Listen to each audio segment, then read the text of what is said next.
Live stream. Control room. That's what I needed to go. There we go. This is where Setting up your webinar for live. cool. So it should then kick over to YouTube after you do that. Oh, we're live on YouTube. Oh, okay. Cool. I'll mute the site so we don't. So that option eliminated the need to click something. Woot, woot. Hey, we're live, and people are streaming in by the millions. Just kidding. No, we're going to give some folks some time to get in here because we got a packed schedule today. Yeah, we got some cool stuff. I need to figure out how to pull this up. I guess we could just put that kind of between us so we can both see it, huh? That works. I can blow it up for us. Or I can just, or, you know. We're doing our housekeeping. Is it worth showing? It's probably not worth showing because. Probably not, but I do need to pull it up so I can grab links and stuff. I slacked it to you or to me. Okay. All right. So for folks watching us on the live stream on YouTube, welcome. Hello. How are you doing?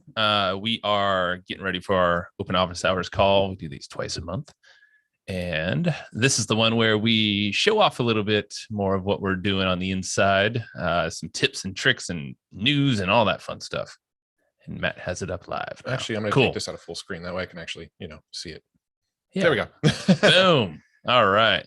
So, oh, yeah. All right. Sue, Jacob, team, we're waiting for some people to get in here, and we are good on YouTube. All right. Well, shall we start yakking it up while folks kind of come on in here? Yeah. Well, we got new mics. Got new mic stands. Mic stands. Yes. Same mics. New stands. New stands. And this is something that you should check out Elgato. That's where we got these bad boys from. Although these were on back order, right? Like it took a little while to get. They were back ordered. These are like the low profile stands. They have other ones that kind of go higher up, but we wanted the low prof. You know, it's kind of slick. It works. And there's like it was like a 2-second setup for us. Yeah. And they're pretty inexpensive, which is cool too. And we can do this. Hit my cup of coffee with my microphone stand. That's what I can do. Nice example, Matt. I could do this. Wow. Look at that. And I don't even need to mute myself to do it either. Check that out. Before, every time we wanted to like adjust our mic a little, we had to like mute ourselves, move the mic, unmute ourselves. But Tano was having none of that. We have a gentleman named Tano who is part of the PodHacker crew, and he's been harassing us ever so lovingly for months now to get some new or a boom arm, because we had these mic stands on the table, and every time we would knock, it would like probably send shockwaves to everyone's eardrums. So I'm a little bummed that Tano's not here yet, because giving him so much love. He's on all these calls, and he's the reason we have these boom arms now. Well, it's a good thing that we took action, so he'll be happy. We'll send him a picture later. Sweet. So, well, let's quickly run through some of the housekeeping stuff here, because a lot of people are just going to watch the replay, and it's what a lot of folks do, and I don't blame you. But if you're live, thank you for joining us. I know we have a few people live on the Zoom, so definitely, if you're on Zoom, you are part of the PodHacker peeps, and you can definitely engage, ask any questions. If there's a chance you want to pull up and have us go through something you're working on, you have some questions that are just dying for us to answer, maybe look at something you're about to launch. This is your chance to do it. Yeah. So, if you're on YouTube, we do have Sue, who I believe is monitoring comments on YouTube.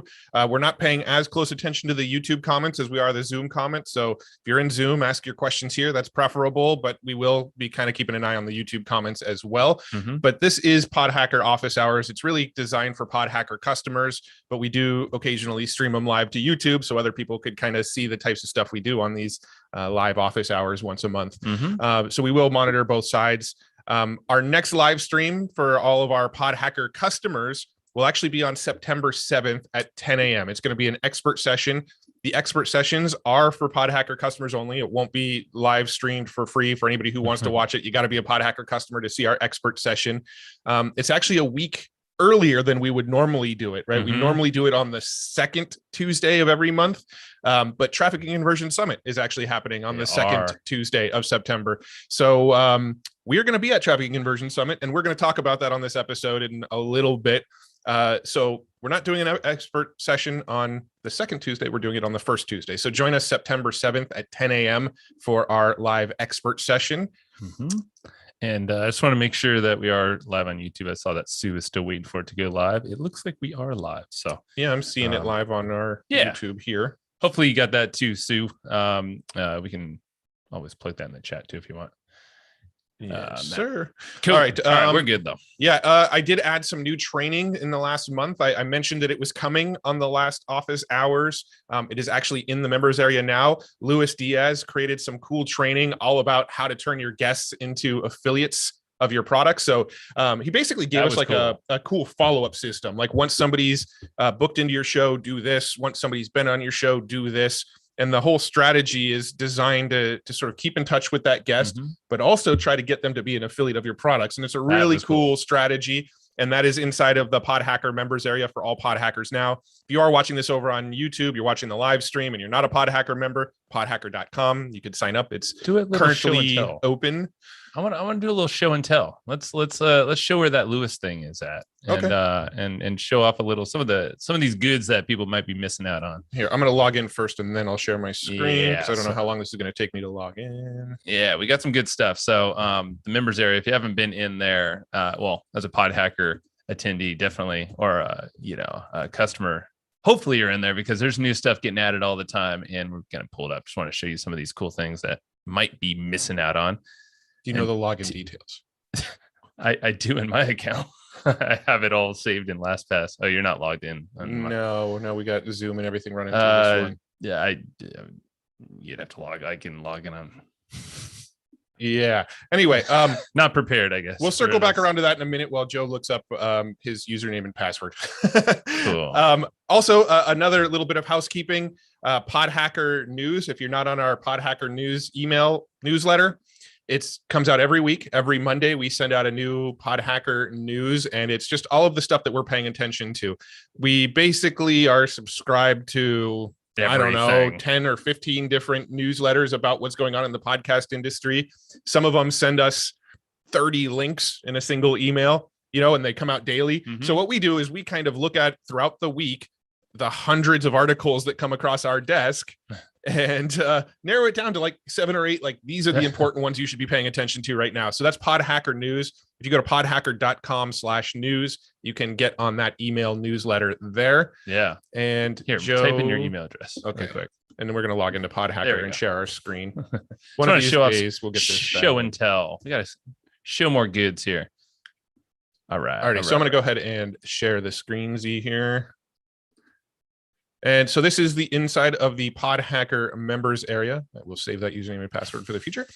And the one that Lewis just sent, I believe, is in the build section, if I remember correctly. This one kind of fell in a couple of them. So it might actually, I think it's more the growth. Was it the growth? I believe so. Yeah, Luis Diaz. So we're actually working with him to do some podcast growth stuff as well. So we might actually have him on as an expert. Either engage or growth, or amplify. Yeah. Oh, it's like we know where things are. I know. This isn't working well. Discussion on cameras. Maybe it was in the engage section. Yeah, third tries a charm. Oh, I think this is telling me we need to fix some stuff here. Probably so. Yeah, there it is. Guest referral machine. There you go. That's the one. So yeah, it's under the engage section. It should not have taken us that long to find since I'm the one who put it in the members area in the first place. But if you go to the engage section of PodHacker, there's a new training called the guest referral machine with Luis Diaz. So check that out. It's an awesome training. And he actually gave some like templates and stuff for you to use.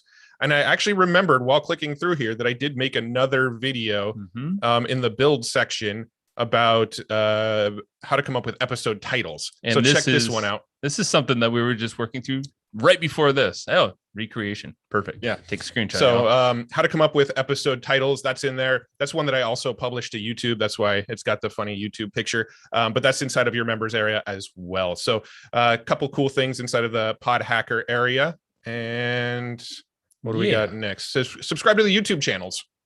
Yeah, we got a lot of stuff on YouTube. So we got PodHacker over on YouTube. I think we have podhacker.tv now, if I'm not so mistaken. We've got hustlandflowchart.tv. That's where all of our interviews and podcast episode video versions are going live. And then we've got podhacker.tv, which is where this YouTube video is being hosted, our live office hours. And we're putting some tutorials and cool little things there too. So subscribe to those YouTube channels if you haven't already. hustleandflowchart.tv, podhacker.tv.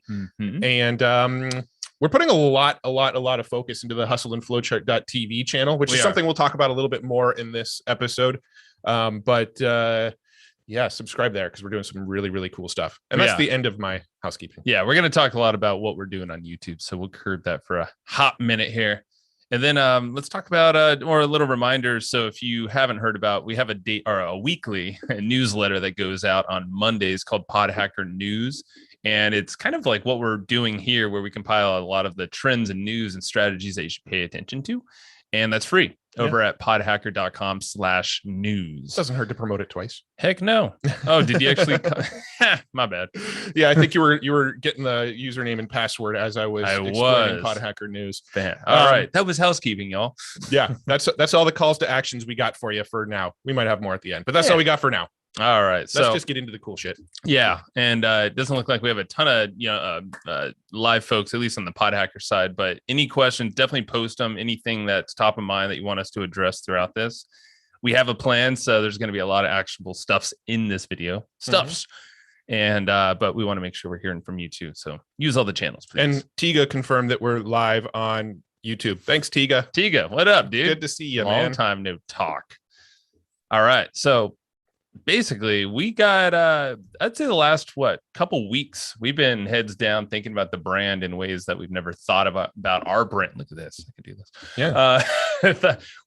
We've basically harnessed the whole like, hey, everything starts with the brand, and that's where I think we've allowed our brains to kind of see what's possible when we think that direction. And we've realized, oh, wow, we have a lot of opportunities just sitting around us in terms of like how we can leverage and grow the brand and get in front of a bunch of people. Yep. And I feel like all of us probably have opportunities like this. And start thinking of your brand.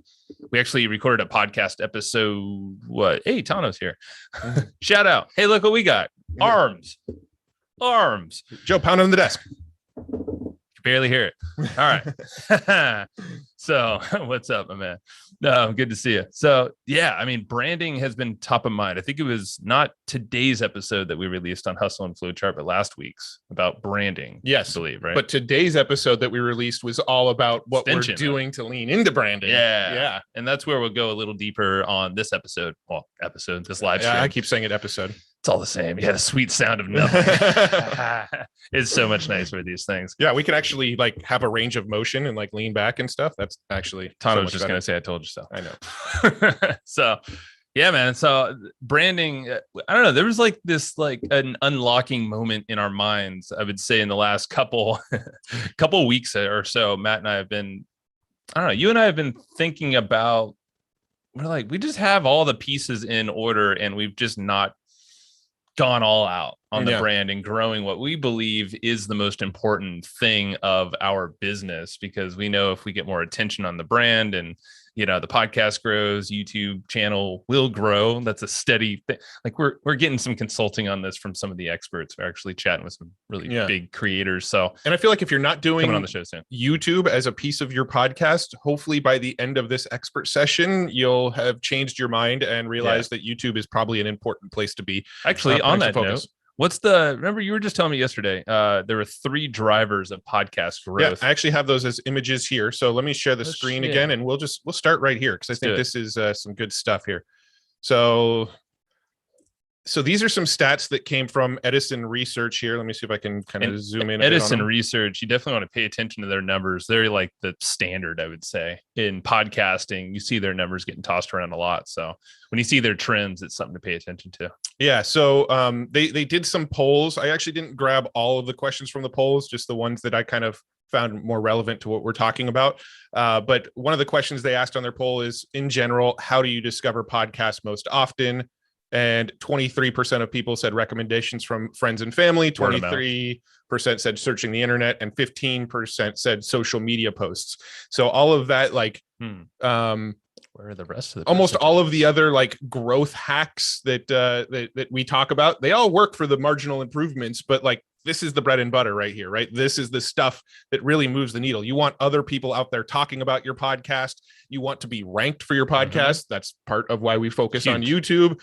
That's also why we focus on our guest names for part of the keyword research for our actual episodes, is because the two biggest ways that people find your shows are recommendations and searching the internet. And titling your podcast episodes as well. So going back to that module that you just put inside of PodHacker, really scrutinizing what you title, and almost not to say they're clickbaity and that's the thing, but you want to obviously draw people in with something enticing and back it up, of course. So if you're going to do some clickbait thing, well, you better, be good on that in the podcast and deliver it. But you'd think like any even recommendation or searching online, there's ways to optimize for that, but also you want to still make it intriguing with the title. Yep, for sure. I mean, we were just going through this morning before jumping on this call. We recorded an episode last week that we hadn't titled yet. We spend way more time than people probably realize coming up with titles for our episodes because of this right here. When people are searching YouTube, when people are looking through iTunes, let's say we just had Brian Bogert on our show. Brian Bogert has been on over 250 podcast episodes before he came on ours in 1 year. So that one guest is probably on iTunes 250 plus times, and he's got his own show too. That's true. Right. Oh, no, he does not actually. Well, he's got a YouTube channel. Yes, he does have that. Yeah. He's thinking about, actually, no, I think he has YouTube and he's going to launch 2 podcasts because he was discrediting podcasts with the effectiveness for a while. And then when COVID hit, he was like, well, I'm just going to go hard here because he's used to speaking. Yeah. And then he's like, wow, okay, these move the needle. Yeah. So back to the point is, though, that he's on there 250 times. And if he's on there 250 times, how is our interview going to stand out? How are people going to click on our interview over one of the other 250? That's why titling isn't so important. Damn right. Right. Same with YouTube. He's on YouTube. He's not as prolific on YouTube. We were doing some searches. So I think we actually have a little more opportunity to rank for his name and stuff on YouTube than probably Apple. But good challenge. When you have people on your show that are very prolific, they go on a lot of shows, you got to stand out. So we put a ton of time into thinking of our titles. Some of them work really well. Some of them we go, I thought that was going to work, but that one wasn't the best, I guess. Yeah. So the next question was, on which service do you most often listen to podcasts? And this is the one that I think I found the most fascinating, was that the number one answer was Spotify. And forever it was Apple. Yeah. Right? No, this changed this year. Because I believe at the beginning of the year, they were like neck and neck, or Spotify was right behind them. And the trends were that Spotify, the green was going to take over the purple or whatever Apple is. And it happened. Yeah. And then so Apple's still number 2, but the number 3 most watched places that people, or most listened to place for podcasts, is YouTube. People go to YouTube to listen to podcasts now. It is a thing. Who would have thunk, huh? Yeah. Yeah. And with YouTube Premium, like I subscribe to YouTube Premium, because if you do YouTube Premium, there's 2 benefits that I use it for. One, it removes all the ads. I still see ads because I have different logins where I actually specifically subscribe to stuff. You're one of those weird guys that just sit and look for the ads. But if I'm sitting there just like watching YouTube, like wanting to zone out or wanting to learn something, or one of those reasons, I like the ads off. I just want to flow into the next episodes. Yeah. So you get to turn ads off. But the other thing about the YouTube Premium is that it allows you, if you're, I know it works as well on an iPhone. I'm assuming it's Android too, but if you're on an iPhone, you can actually close down your phone, put it into sleep mode, and it'll keep playing, right? So like you can listen to YouTube videos like you would any other podcast. I can get into my car, put on a YouTube version of the podcast, close my screen, and the audio will continue to play. That's only a feature of YouTube Premium. So more and more people who have YouTube Premium are using it to just listen to podcasts, because they can create playlists, they can create watch later lists, they can string together episodes in that way. Another feature I like is when you're better than Apple. When you're on TV, you can I think with the premium, that gives you the option to speed up the video as well. I think without, you don't have the option on Apple TV. Just watching it, I use that like Amazon Fire Stick. Okay. Yeah, but I think Apple TV as well. Because I have YouTube Premium app itself. I think the app or the feature shows up when you have premium. So it's just another way I've been speeding through podcast content. Yeah, because I have the YouTube app on Roku, and it doesn't have that feature, even though I use premium. Ooh, so I don't know. It's interesting. Yeah, do some digging. But anyway, YouTube is the third place that people say they watch podcasts or listen to podcasts. So if you don't have even if you're just doing the minimum and using, something like repurpose.io and taking the audio file and turning it into like a static image where people can listen to the audio, that's better than having zero presence on YouTube, because people are going to YouTube to look for this stuff. Well, let's pause for a sec too, and reiterate that, as a podcaster, growth is probably the most difficult thing to do. And if you're just relying on Spotify and Apple, or at least mainly Apple, for a lot of times you're like, how do I show up on Apple? How do I show up on all these other? It's good to show up on the podcasting platforms, but a lot of them aren't going to do a lot of favor for you to get more people to you, unless you're paying for advertisement or somehow ranking. Sometimes you can reach out to these platforms and get some preferential placements. But, YouTube is currently the only one on this list that has an algorithm that's going to be an engine for discovery if you optimize correctly. Yeah, Spotify's trying to do some stuff like that, but it's not there yet. YouTube has the discovery. We definitely are bullish on Spotify to become more the YouTube of audio, where it makes discoverability a lot more easy for podcasters. I can see things like optimizations in the background, things where your keyword's going to show up more. Just kind of peek at what they're doing with the music side of things. They've taken over that, so it just makes sense that they're going to make podcasts a lot more discoverable and have them show up, to the right people. So I think keep an eye on Spotify, because they're obviously investing a ton of money into its space too. Yeah. So they're going to keep growing. What, Tano, you and Netflix, huh?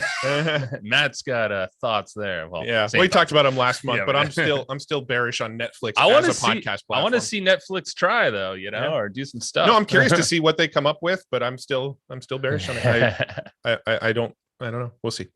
We will. All right. So 80% of YouTube primaries would go to either YouTube or Google first to try to find a new podcast. So suppose you heard about a podcast that you were interested in listening to, but didn't know where to find it. Where would you go first to try to find it? 50% of people said YouTube, followed by Google. And then you could see Spotify and Apple are just tiny slither. Where's listen notes, huh? That's in the other. That's probably the other category. That's definitely where, so if you and I are doing, looking for a podcast, at least for research, we're going to listen notes. Yeah, for sure. Pretty quickly. But I would say, I don't know. I default to YouTube and Spotify on this. I mean, Google pops up, but I don't know. For podcasts, I don't normally use Google. For a specific show, at least. No. I would search out a show maybe on Spotify, maybe on Apple, maybe on YouTube. Apple too. I mean, it's really the three platforms they mentioned are probably the three I find myself messing around with. And the only reason I'm kind of in Apple from time to time is I'm watching to see where we're ranking, to see if that we have movement.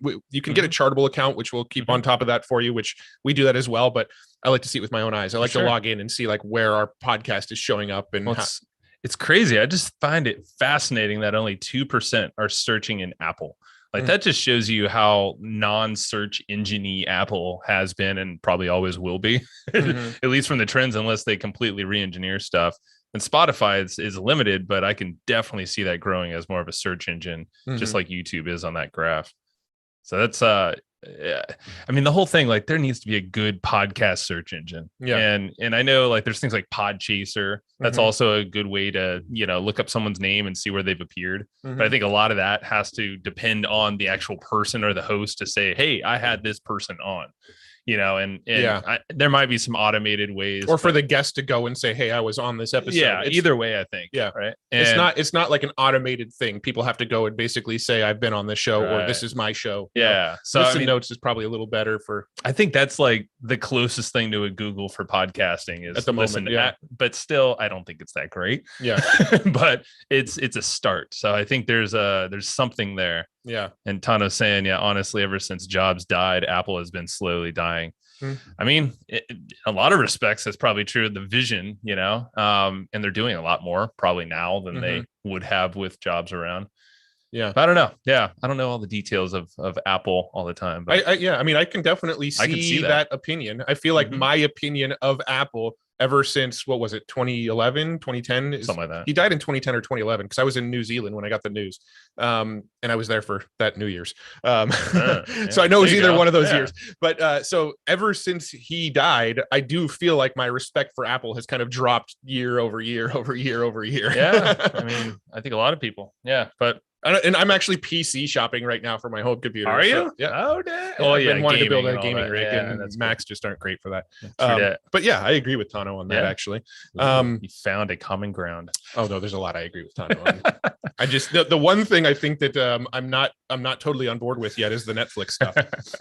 We'll see. All right, so spending time on the platform already is the most important reason for listening to podcasts on YouTube. So this was the other question: reasons for listening to or watching podcasts most on YouTube. You already use YouTube to listen to or watch other types of content. It's the same reason we've never broken away from doing Facebook groups. Yeah. Right. Like the only reason we still have Facebook groups for PodHacker and for Hustle and Flowchart is because we're putting our community where the community is already hanging out. Mm-hmm. We're basically building a place for our community to hang out within the bigger community that they're already hanging out on. We're leveraging the platform where there's like less friction to get the engagement and community element going. Like we've looked into those like Mighty Networks and Circle.so Discord. And Discord and all of that kind of stuff. But all of that kind of stuff, you have to basically drag people over to it. Like if you're already using Facebook and you say, hey, here's another thing that you can pay attention to on Facebook, it's a real low barrier for people to just start paying attention to your group on Facebook, right? But if you go and say, hey, we're over here on Mighty Networks, so create a username and account and a whole new thing over here and start adding this habit into your daily life. I was going to say a habit that you got to put in there, a behavioral change. We are talking with BJ Fogg later today, who's like the master of this. So behavioral change and design is on our minds right now. But yeah, so like with YouTube, it's kind of the same thing. If you're not putting your podcast on YouTube, you're missing out on those people. Let's say I watch like a 10-minute clip with BJ Fogg. Let's say I watched BJ Fogg's TED Talk, which I did watch 2 of his TED Talks last night. Well, if we have our podcast episode with BJ Fogg on YouTube, there's a chance that we'll show up next to his 10-minute TED Talk as one of the recommended videos. Yeah, man. Right. So that's the power of the platform. If somebody really liked that TED Talk and they're like, I like that, I want to go deeper with this guy, I want to hear more from him. Well, that featured section on the right is, where you want to land. Gold. I mean, that's well, actually, we talked about, I think it was Lewis Howes, right? I think he outlined on Noah Kagan's podcast, if I'm not mistaken, that his YouTube strategy, at least it was when he was like really starting out, was to show up in the recommended videos, to leverage other people. I'm sure there's a lot of his guests in topics, but show up as the recommended video. And then that's how you get seen and kind of co-branded along with the person or the brand that you're talking about. And, I think the deeper conversation that we're going to have here is our vision of not only our brand, but how we're leveraging places like YouTube and other platforms, but primarily YouTube, to focus on like, that's where we want to put the attention and as like the grabbers, like let's seed a lot of content and look interesting to the right people at the right times. And then they can slowly, trickle down into our podcast, our longer form videos, our email list, our community, and then whatever comes after that. Yeah, for sure. No, that totally makes sense. Because that's how I am too. Like I've watched 2-hour long videos on YouTube before, but it was usually started by some other seed, right? There was some like 10-minute clip I watched from somebody. I went, that person's fascinating, I want to hear more from them. And then I watch another 15-minute video from them. And then it'll recommend a 2-hour podcast where, Joe Rogan interviewed him, although that's on YouTube less and less these days. But, but they're out there. Yeah, there's still clips. And there's a reason why he's putting clips out, or at least his team is. It's because it's probably working. It's grabbing at least some audience to remind, hey, Joe's still around over here. Go find him on Spotify. Yeah. For the full thing. So, you want to be kind of in line when people go down the rabbit holes on YouTube. Be positioned to engineer a rabbit hole for people. The second one is kind of interesting because it says you can listen to podcasts for free, which is like on YouTube. Yeah, but it's like you can on Apple, on Spotify, on Overcast. I don't even know what that means. So I don't understand why so many people use that as the reason for watching on YouTube. But like what? Yeah, I don't actually understand that at all. You prefer listening to podcasts that include video? I tend to do that. Like if there's a video version, I like having the video on in the background. It's nice to have. Yeah. I mean, let's be honest. We try to engineer our visuals to be a lot more engaging for podcasts on YouTube. We're constantly it's Jacob on our team is busting his ass to figure out how to always make the YouTube channel more attractive, or these videos we put out there, not just talking heads. But that's not to say that the talking head approach could totally work if you keep it engaging, if you're switching between the guest faces and whatnot, have a cool and interesting setup. like that sign in the background. No, but yeah, all the point is make it attractive there, but see it as part of the journey. Yeah. You could read comments or reviews posted by others. That's kind of cool. I almost never use the comment section of YouTube. I usually read like the first 2 comments or something, and then I just kind of something I like about podcasts and comments is that sometimes people will summarize the main points. So if it is like a 2 hours, like a Joe Rogan thing or Armchair, well, I don't know if Armchair's on there, but I don't think they like these longer form, you sometimes can, or even a TED talk, don't want to sit around the 16 or 18 minutes, whatever they are. You scroll down, usually the first comments got like hundreds of comments or likes, and it's like, here are the 3 points from this. And then a lot of times they'll timestamp them for you, because if somebody timestamps the comments, it actually timestamps the video for them. Exactly. So I mean, like, it could be a way to just blast through content or even do research. Yeah. Pretty quickly. You want to make the most of your YouTube premium account. We do that. It's easier to listen to or watch podcasts on YouTube. You are used to listening to podcasts on YouTube, and you didn't have a reason to change. So anyway, all of that is pretty solid reasons, I think, to put a little bit of effort into YouTube. That's like, podcasts are on YouTube. People are paying attention to them over on YouTube. Like, it's a growth engine. So yeah, it's interesting. All right, we got some comments over here. Did you read some of these? And no, I didn't. What do we got? How do we got? Just want to make sure we're not a little further down. Saw Tano sending some stuff. How is using the chick software polls? Oh, Tano. Okay, so you're asking, because you probably heard Matt reference our Facebook group. So for our call to actions, as most people probably have heard on the Hustle and Flowchart show, is we always say, go to flowchartgroup.com and go get the action guides of the episode, and you'll also join our Facebook group in line with that. And we are using are we still using that software, or are we doing it manually still to add the emails to our active campaign? I think we're still doing it manually. I think that's still Sue handling that. So that software, Tano, my wife is using it. The feedback from her is that it's very complicated to set up, and it might be more than most people need. And I think the software we're talking about is Group Track CRM. It's Group Track. So if you're curious, that's what it's called. Yeah, it's something we've been meaning to set up and still just haven't got around to, if we're being totally honest. Well, I mean, in full transparency and honesty, I think on the price point and also the setup, I think price point's a little high. And the setup, it just might be a little bit more than you need. And there was another software that Molly Mahoney, actually, she recommended 2 of them. Yeah. And this Group Track is one of the gals that we've had on the podcast. But yeah, look into something probably a little simpler. Unless you want to fall on CRM, then that one would do the trick for you. Yeah, I feel like Group Track is really designed for people that have like sales teams. So if somebody's like commenting in a Facebook group, it enters them into a pipeline, and this pipeline is like, okay, this person's been interacted with. Let's send them a DM. Okay, they've got that DM. Let's schedule a call with them. Okay, we've had a call with them. Now it's time to make our offer. Like, it's like a sales pipeline tool. And us being real focused on like the media, the brand, the content, we don't sell shit to anybody. Well, not like that. Not like that. So if you have like a mastermind group or consulting or whatever, then I think Group Track would be freaking solid. Even if you don't have a ton of people. So I think that's another thing, is like, if you have loads of people, it just, I mean, you're not going to keep track of everybody that way. Yeah. Because it is still a manual process. So title, go deeper with TED Talker. Yeah. Like so that. So BJ Fogg. So it would be like, go deeper with TED Talker BJ Fogg, and then when they're watching the TED Talk, maybe that video will show up over the featured section. So you can basically it's cool. So that was Tano suggesting that in the comments here is kind of a structure for a title. Yeah, go deeper with TED Talker, whoever the name is. It's kind of cool, because you can like, all right, where is that person popular on YouTube, or what kind of topic have they been around? Maybe like you can look up their most popular videos and see like, oh, okay, so he's using this keyword. Well, cool, I'm going to pair up his name and keyword, and maybe some other stuff you can grab. Because I know in YouTube, you can grab tags using TubeBuddy. You can like scrape people's tags, and essentially you can do this by looking at the code too, but this is just faster. Yeah. And then there's vidIQ, which also does the same thing. Same idea. Yeah. So one of those 2 tools, you can I like that strategy, Tano. Well, let's try that for Brian too.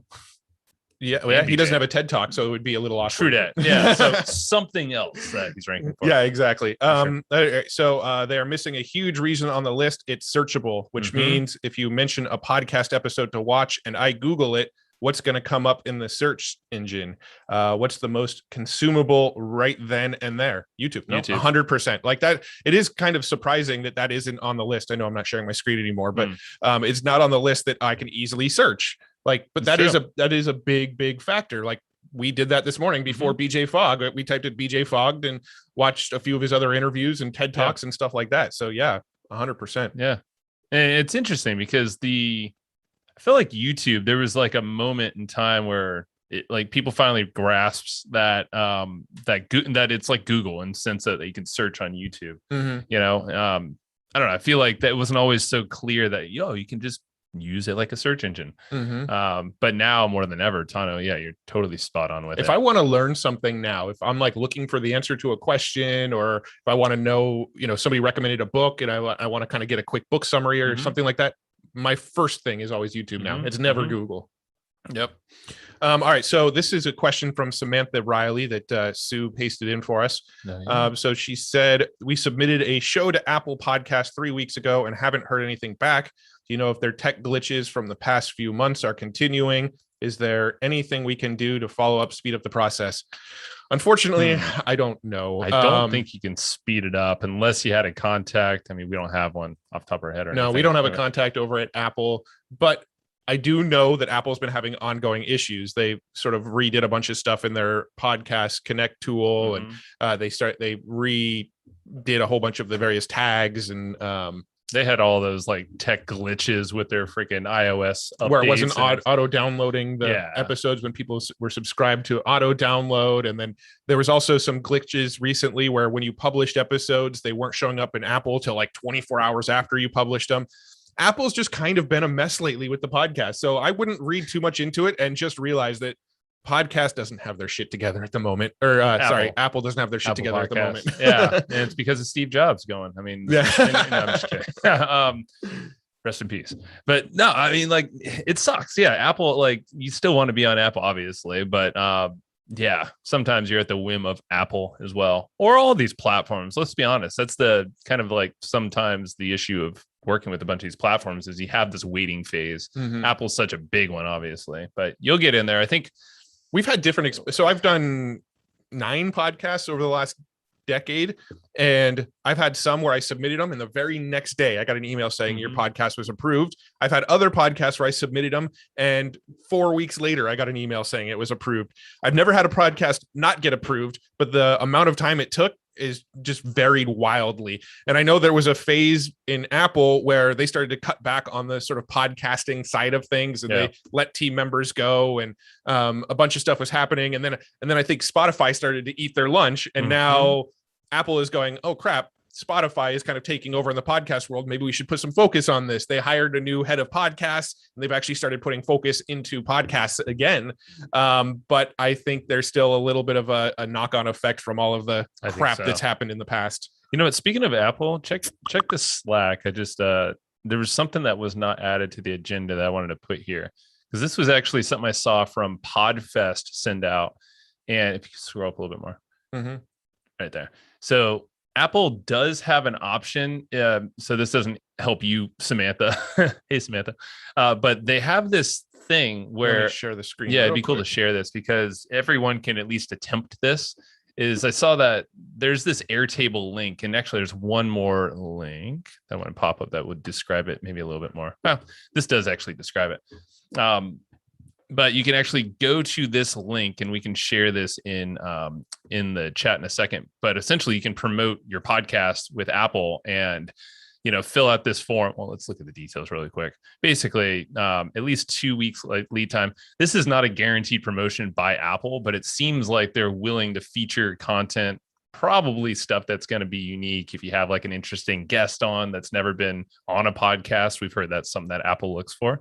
But you can essentially pitch yourself and your podcast, and you can fill out this form and hope that Apple will give you some love. I've actually never seen this before from Apple, and I don't know how effective it is. We have not had success with it. Actually, I haven't filled it out yet. That's probably why I haven't had success with it. Exactly. But I'll give you a couple of links here. This essentially lines out what to submit, and it gives you all the guidelines. I think it's just kind of cool. If you have an opportunity or a cool guest, or maybe a niche that's just not highlighted much, can you paste this in the chat? I think the team can. Yeah. I can just paste my my Slack message in there. It has it all in there. From down below. Let's see here. Or up above. There you go. Those two things.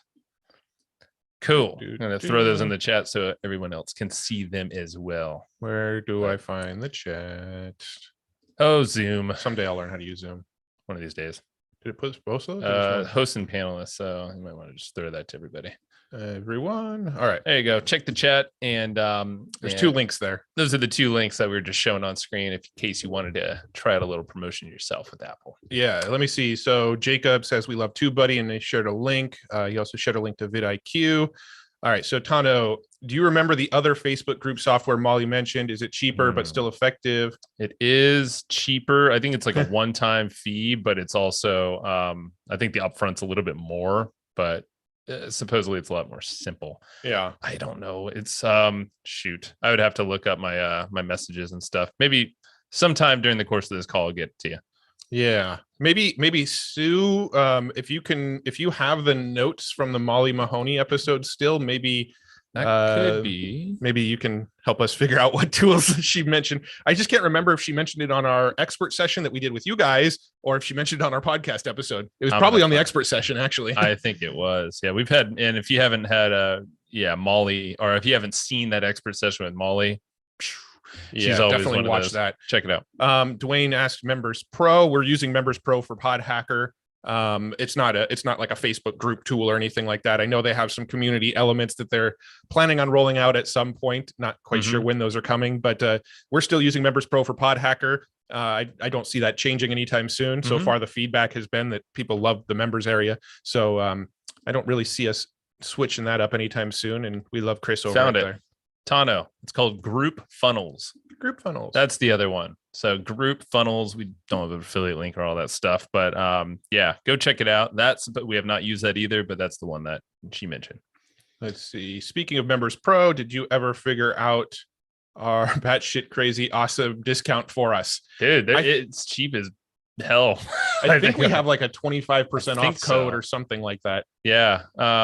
We can I don't know if we have that readily available, but let's see what they have. I mean, they're definitely, I think, inexpensive. So the annual billing, you get 2 months free. Yeah, we can check that out. Yeah, we'll look that up. I'm pretty sure he gave us like a coupon code that gets 25% off or something like that. So we'll think where to find that. Yeah. Get back to you. Cool. Yeah, we'll circle back around. Let's talk about some of the other stuff that we've been doing. So we mentioned Traffic and Conversion Summit earlier, and Traffic and Conversion Summit is happening in the second week of September. We can show and tell some stuff too. If you want to visuals. Yeah, it's the second week of September. If everything goes to plan, pending COVID. I saw that there were new restrictions, of course. So it's going to happen. And stuff keeps getting canceled. We heard that VidCon was canceled. Summit is still happening in LA, but who knows? VidCon was in LA in October and it just got canceled. Yeah. So traffic conversion, that's where that's the place where digital marketers primarily go. I know they're expanding their avatar, their market there, but that's kind of where we started off. We've been to pretty much every single one of them. And this year it's in San Diego and we have a booth. So we wanted to basically make the most out of this booth, or we will, and it's going to be interesting. We have some ideas, some kind of big ideas there, so we can get into that. And maybe these will give you ideas on how to leverage, how to grow your brand and podcast in kind of different thinking ways. Yeah. There's a few things happening that week that are on our mind. Yeah. So at TNC, we actually have a booth. So we'll be in the sort of expo area with our booth. We decided we'd get creative with that booth, and we'll talk about that in a sec. We put on a giant networking event every single year at TNC called Overtime. It's held at a brewery that's walking distance-ish to the event. Uberish. Yeah. Or it's a scooter right away. Yeah, if you get one of the little bird scooters, it would take you like 4 minutes from the where you are. But it's right next to the Petco Park, the baseball stadium down there. So it's a pretty close walk to where we do it. And it's a brewery, and every year we get between 300 and 500 people out to this brewery, and we all hang out and drink beers and have a good time. And so we're doing that again this year. And then also, this is the first year that there's been a TNC, and we actually have a separate recording studio. We're no longer in my office in my house. We actually have a studio, and it's big. We've got like a whole conference room we're building over here. So we actually have the ability to put on like masterminds and bring people from TNC over to our studio. So we've got those three things going: the booth, the event, and the studio. And we wanted to make sure during that week of TNC, we leverage it as much as possible in ways that will both grow our YouTube and our podcast. So I think this would be fun to break down, because we haven't really shared what we're going to do. And we did on the episode that came out today, but we'll dive in even deeper today. Details. Yeah, I mean, at least what we have planned so far. Like, I just want, I think this would be a cool like opening of our minds in terms of how we're seeing our brand now, and like the action steps that we're going to take in the next few weeks, because we see an opportunity that there are a lot of people traveling to San Diego, ideally to the conference. Hopefully. I mean, like, it's so weird to be like, I hope it happens. Yeah. But we hope it does, because typically thousands of people will come to one spot, Traffic and Conversion Summit. And that's a perfect opportunity for us to reconnect with people. But it's just to get the brand out there, because it's like the perfect target market. And it's a lot of opportunity to do some cool gimmicky stuff to grow the brand. And well, we have a new idea right here. I know, I was like trying to get the thought out, and I read it halfway through. So Tana, what do you say? I'm available to do banner spinning and dancing for your booth. Heck yeah, brother. Hired. Yeah, we got some. We'll give you one of our guest tickets, the expo tickets. So it's on us. Yeah, man. Well, Steve, I think you fit right into this whole thing. So we saw this booth. So we're going to be set up in the podcasting section of Traffic and Conversion. So we're like, okay, how can we leverage this booth and this location as much as possible? Because we know our target market is just walking all around us. How do we get those eyeballs to us? Yeah. And we're not going to sell anything. Like, we had nothing to sell. And I think I would guarantee, or I would put pretty good money that most booths around us are going to have something for sale. Or and we're going to be the guys just giving shit away, giving stuff away. Yeah. I mean, like, we want to, so it's going to be all the Hustle and Flowchart brand is the idea. So before, we're like, oh, maybe we should have PodHacker, and we'll get that in the hands of people and use that as a sell some services. It's like, maybe, I mean, if people want that, it could just be word of mouth. We'll have a lot of friends floating around, but we're thinking, let's make a live podcast recording space for us. And but also, let's do some gimmicky stuff where we're involving people and like having almost like this contest where we can bring people in and say, all right, these nice fancy mics, we'll put it on the table, and we're like, give us your best marketing strategy or technique or growth hack, whatever we come up with. And essentially, we're going to make this kind of a contest, a leaderboard type of thing, and give away prizes maybe on the spot. If you're like, oh man, that was good, here's a Starbucks gift card or something like that. But at the end of the day, we're going to be recording a ton of content. It's kind of like if you know of Wicked Smart, if you ever go to Traffic and Conversion, they used to have these like side, this part of the conference where it'd be like, give us your best marketing strategy and we give you a cool prize. And it was like one of the most popular parts of the conference. And then they turned all that content into books. They did. Yeah. So we're kind of stealing that or borrowing that idea from them. And it's like, hey, why don't we just come up with, it could be themed episodes, maybe, because I'm sure it's going to be more than one episode, but splice in the best of the best from what we get from people out there at the conference, because there are probably people that are doing some good stuff. Yeah. And make that content, on our show, but also make it a little kind of a gimmick to get people to listen for their content, find out if you win. Yeah. And if you win, you get an iPad or, AirBook or Mac Air, whatever the hell. I don't know, somewhere around there. It doesn't need to be much, but yeah. So if you were to come by our booth at TNC, this is kind of what you can expect. Well, we don't know what it looks like yet. We're still getting some stuff designed up, but if you walk by our booth, what you'll see is come and give us your best tip, probably a little more specific than that, but give us your best tip for the podcast and be entered to win an iPad, right? We don't know the gift is yet. We're still dialing in all these details, but come by, give us the best tip and win an iPad. And then as people are coming by our booth throughout the day, we're going to have camera people floating around so we can record video of all of the little tips that people get us, because we're YouTube now. YouTube's a big focus. So we're going to be filming videos of all of these tips. And then whenever somebody gives us a tip, if we really thought the tip was cool, like Joe said, we'll give them a little bonus right then and right there. They're still entered to win the bigger prize, but that was a badass one. You're top 5 right now. Here's a you wowed us. You wowed us. Yeah, here's some money, or here's a gift card or something like that, right? But then the trick is everybody that leaves a tip, cool, listen to our episode being released on September 30th where we announced the winner. Now we're going to bring everybody who was giving tips and coming by our booth. We're going to tell them, in order to find out if you won, you got to listen. So that's going to bring the subscriber numbers up. And then the other little thing that we're going to do for YouTube is we're going to bribe people to subscribe to our YouTube channel. Like literally, we're going to give people money. And so as people are walking by our booth, we'll be like, hey, you subscribe to Hustle and Flowchart on YouTube? You're not yet? All right, I'll give you $1 to do it right now. And then we'll just have like a stack of dollar bills, and we're going to pay $1 to get subscribers. We're just going to pay $1 a subscriber and see how it goes. Yeah. So we want to, it's almost like Mr. Beast style, you know, if you're familiar with him, he's always giving out cash and all that. So we're like, you know what? We don't need to give out a lot of cash, but let's invest. Let's budget $1,000. Because it's kind of like what we would do for like a Facebook campaign or a YouTube ad strategy, or just like we invested more in that earlier this month for a growth strategy.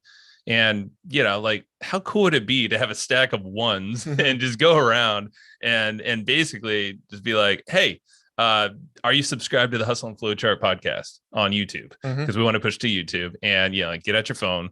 And if you're not, you know, scan this QR code or whatever the hell, we'll have something there. Yeah. And camera crew's over here, and here's a stack of cash. Oh, you are, or you just hit subscribe. Boom. Yeah. If you're already subscribed, here's $1. Bam. Thank you. You're not already subscribed. Bam. Scan this QR code and it'll subscribe you. Yeah. So the idea is like $1 subscriber. Pretty sure it's going to pay off. And I don't know how we'll screw that up, because we're going to give them to YouTube. It's going to get us over the 1,000 mark, because we really want to do that. Ideally, well, here's the thing about YouTube is once you get over the 1,000 subscriber mark and you get 4,000 watch hours, then YouTube opens up monetization.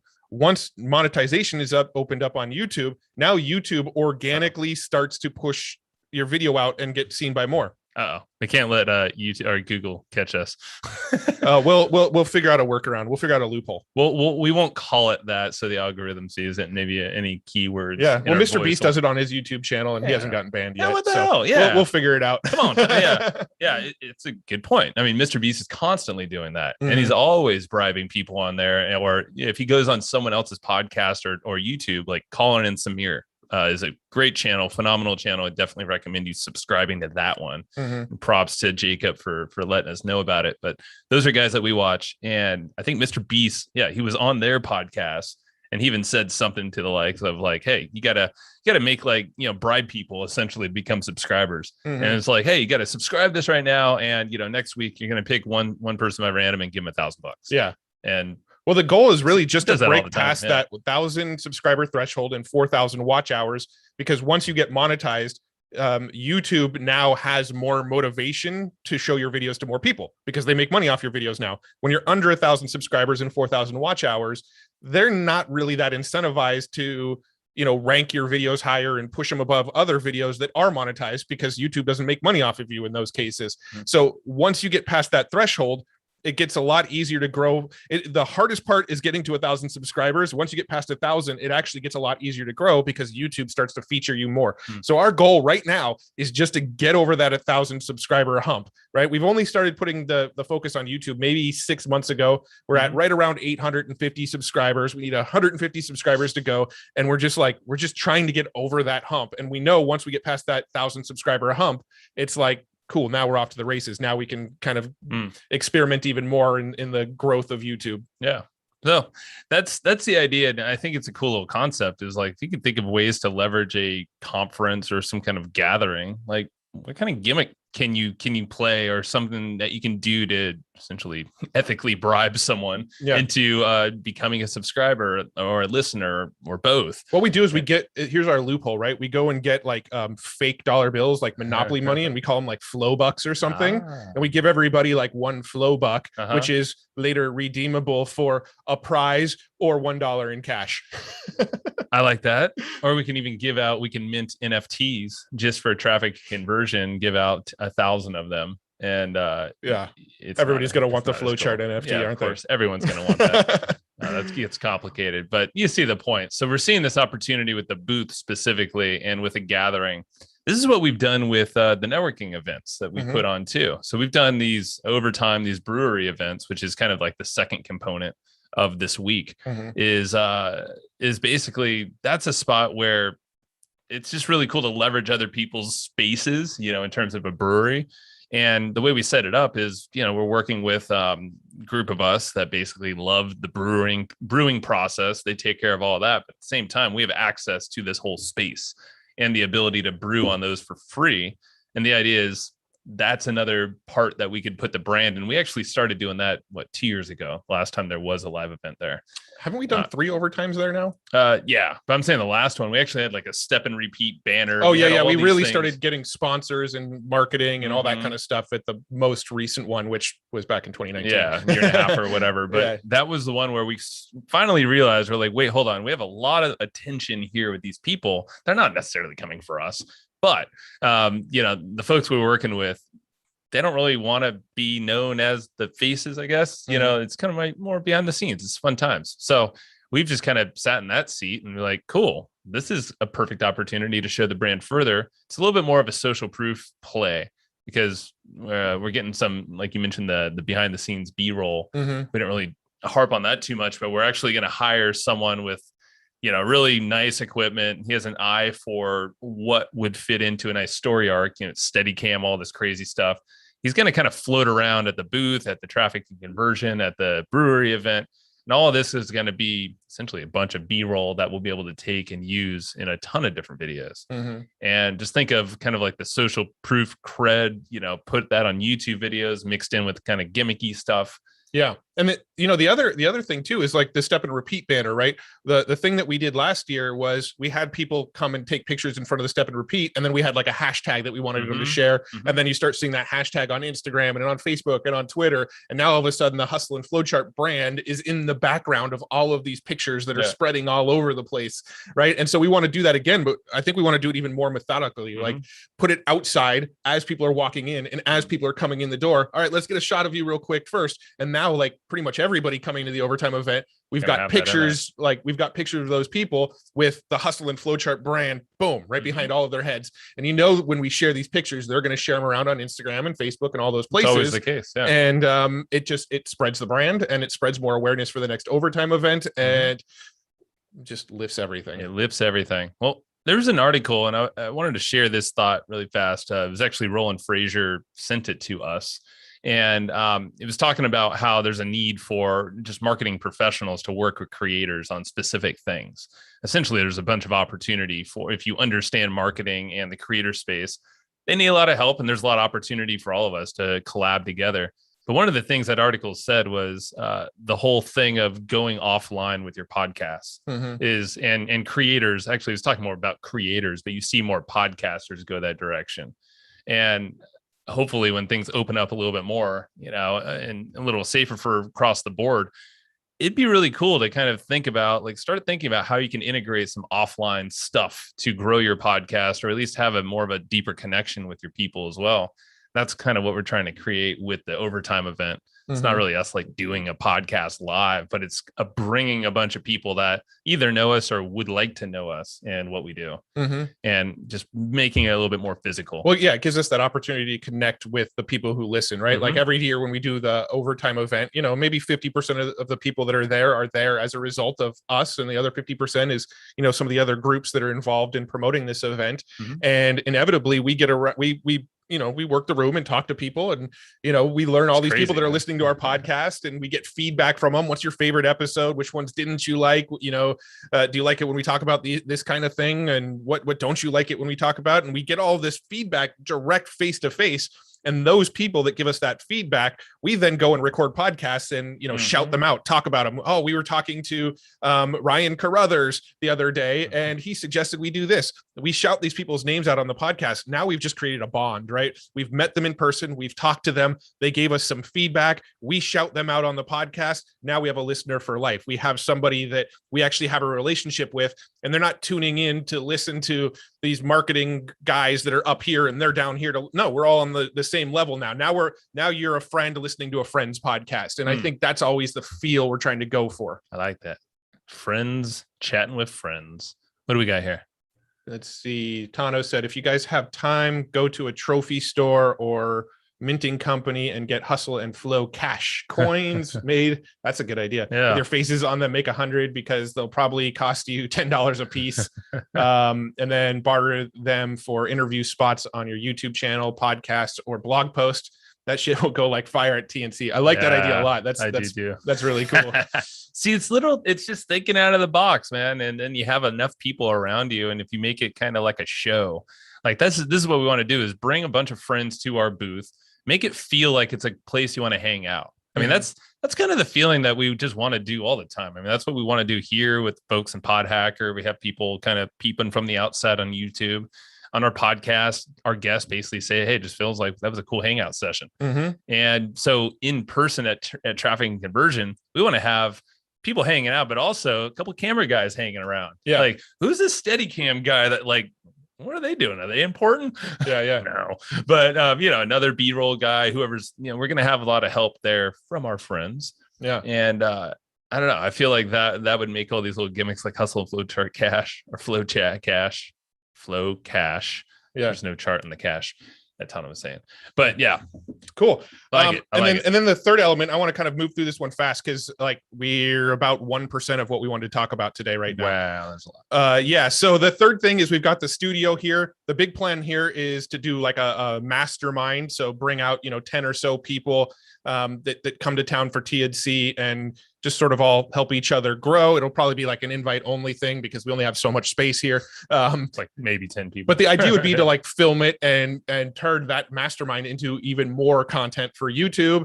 And then also a cool thing that we've noticed about this studio is we've had a handful of people pop by to none of them actually recorded here, but we've had people pop by just because they want to see the studio or they want to hang out or something. Inevitably, everybody walks into the studio and gets a picture in front of this sign right here and then puts it on Instagram with the Hustle and Flow chart and tags us in it, right? So like every person that comes to this office wants to get a picture in this studio. Yeah. And so when people come for this mastermind, we're going to pick influencers, people that have large followings and are influential people to come to this mastermind. And the idea being we're going to create content with them, but also ideally they come back here, get pictures with us, get pictures with the signs, share them on social media, help the brand spread that way as well. So that's kind of the big idea behind the mastermind. All right. So this was another thing that I wanted to dive in with our audience today. I wanted to crowdsource some feedback on our new branding. Oh yeah. This is going to be some good show and tell. So we've been doing this a little quietly. I think we talked about it last time, but we're getting our website redone finally, the Hustle and Flowchart website. Right now it's evergreenprofits.com. It's a huge disconnect. So this is what we're working on. So you're seeing this on screen. This is not live online, but this is one that we would love some feedback on. And I don't know, is it worth throwing in the chat even? Or no, not this link, because I think they can like comment on it and stuff. So clutter stuff up. Well, let's go through it, because when looking at this, we had a lot of insights into like it almost like clarified a little bit of how we like to show up in, as a podcaster and how we see ourselves in this whole thing. So as we scroll down, maybe we can talk about some of these elements here. And well, let's start at the top here. Yeah. Basically what we were going for with the new website is we want it to be, kind of a blend between silly, fun, goofy. We like to have a good time, but also like very lifestyle, relaxed, laid back. I feel like that's kind of what we encompass on the show, is that we're kind of searching for lifestyle freedom, but we also don't take ourselves too seriously. So that was kind of the design we were going for. That's kind of the feel we were going for with it. And this is going to live on hustleandflowchart.com, not evergreenprofits.com. We're going to finally get rid of all that stupid, confusing branding and build everything out on hustleandflowchart.com. And so this is the current iteration of the design here. Call to action, front and center, big hero image, front and center. And then options to subscribe on various platforms. I do believe YouTube should be one of them here, but that's all stuff we'll dial in at when we get to the actual coding phase. So this section is, it's like almost like a cred section, and obviously text isn't going to stay the same. But this is like, the folks we've worked with or had on the podcast, did some kind of deals with. And then, the call to action you'll see a lot more YouTube call to actions basically across the board. Mm-hmm. You know, it's going to be obvious it's a podcast. I think that's kind of at this point, people know how to get to a podcast. But, you know, for us, just like at traffic and conversion, YouTube, that's going to be the push for us. Yep. Down here, you've got the latest podcast episodes. This will always kind of update with the newest episode. We're going to rebrand the featured images to, you know, match the new site design a little bit better. We need to dial those in still. They look a little funky. Yeah, we still have some feedback on these. This isn't exactly what they'll look like, but we are sort of rebranding the featured images with the episodes as well. I love all these little like cartoony like drawings that are throughout here. That's like probably my favorite part. The featured guest section. So this is where we're like the highest profile guests that we've had on. They're going to be in this section. So when we're trying to get a new guest on and they come to check out our site, they're like, oh, they've had Jay Abraham and Jordan Harbinger and BJ Fogg. And, you know, so we're going to feature the guests that we know are a little more well-known. And the main reason for doing that is it helps us get more well-known guests. Yeah, and then scrolling on down here, this is about us and mini about section. Yeah. So, you know, again, we're trying to get different little elements. It's pretty cool. Like the whole thing is like, let's bring the personality out on the website. Let's actually show off our brands, who we, you know, what we stand for and who we are. But yeah, there's probably a lot to be done on this one. Yeah, this will be like a little about section. I actually like these images. Joe we could wants to change them. I think we could use a better image. I think there's better images that we could use here, like that are a little more fun and silly. But I don't know. I actually thought this looked pretty cool, but it'll probably change. Yeah. I don't know why there's water flying off my leg. You have a water on your knee. My leg is really sweaty. Your knee pit. Here's another place with the call to action to listen. It looks like some of the design elements are a little funky, but you know, that's obviously stuff that'll get worked out. But this is another place where we're telling people where they can subscribe. And then there's a big old review section for the social proof, which I thought was a cool section to add. We have a promotion for PodHacker down towards the bottom of the page. So people who want to learn from us, here's where they can go learn about PodHacker. And then down here, all of the latest YouTube videos are going to feed into this. So whenever a new YouTube video goes live, it'll pop up in this section here. And then some testimonial type stuff down here and a call to action. Yeah, we're going to have a section either down here, or maybe it's actually going to move up to where the guests are, but like basically what guests have said about our show as well. So like a little, you know, a single comment. And, you know, maybe the picture of the person be like, oh, man, this is an amazing show, or it's my favorite time on a podcast. It's like, a little bit more social proof there. So this is really cool. I mean, I think as a podcaster, again, thinking of the brand, this is another extension of how we want to be perceived in the world. And I feel like a lot of podcasters haven't really dialed in at least a nice front page. And we're going to dial in all the interior pages as well. Just go back to the top, make it.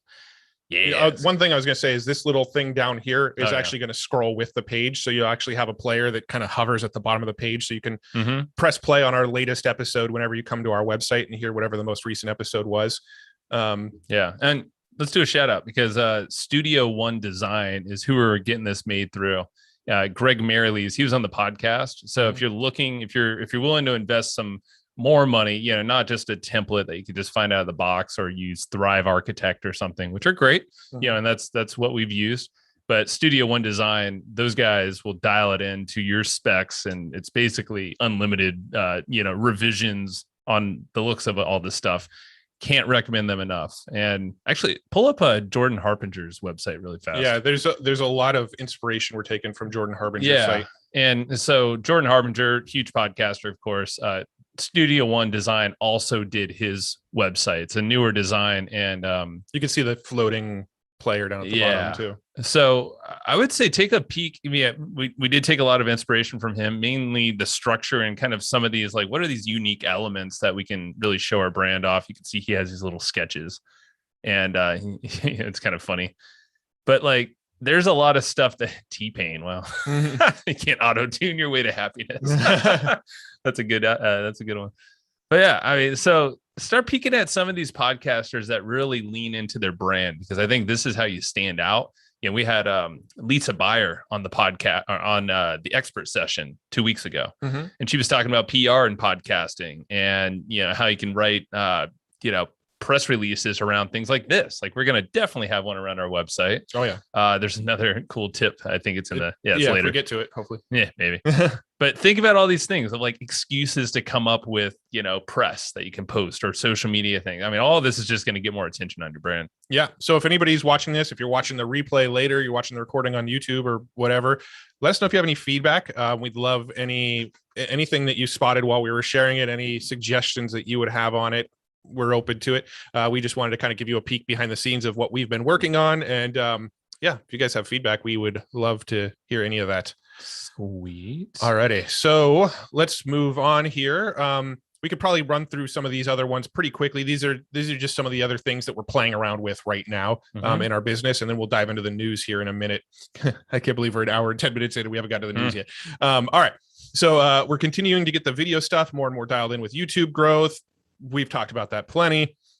We're focusing on funding growth through sponsorship. So this is one of the notes that that you wanted to add yesterday. So talking about the sort of arbitraging using sponsorships and paid growth strategies. Yeah. So I think this is part of our mindset about leaning into our brand is, of course, you got to pay for all this stuff you're doing, and you're not just doing it to look cool. So the idea is if you can kind of think of if you can attach on a growth lever, like something that's just going to help you grow, maybe it's YouTube ads, maybe it's organic stuff, but you're like pumping money into, production and all this stuff. How can you possibly fund that growth? For us, we want to lean into investing like for paid traffic into our podcast. We're doing some new stuff that we're kind of holding back to share it because we want to see how it actually pans out first. So we're knowledgeable, but essentially it's going to major websites and doing a media buy, which is essentially, showing up on sites like, Forbes and CNN and all these massive websites that have millions of views. Doesn't mean it's going to work, but right now it looks like a lot of people are taking action. But it's like things like that. What we want to do, Matt and I, so on our board over here, we have this mental exercise that we have, and we're going to start running through more, is essentially we have the Hustle and Flowchart brand, and we have a goal that we want to get to, let's say 100,000 downloads a month. Like we're not there yet, but we're going that direction, but that's going to be like the initial goal.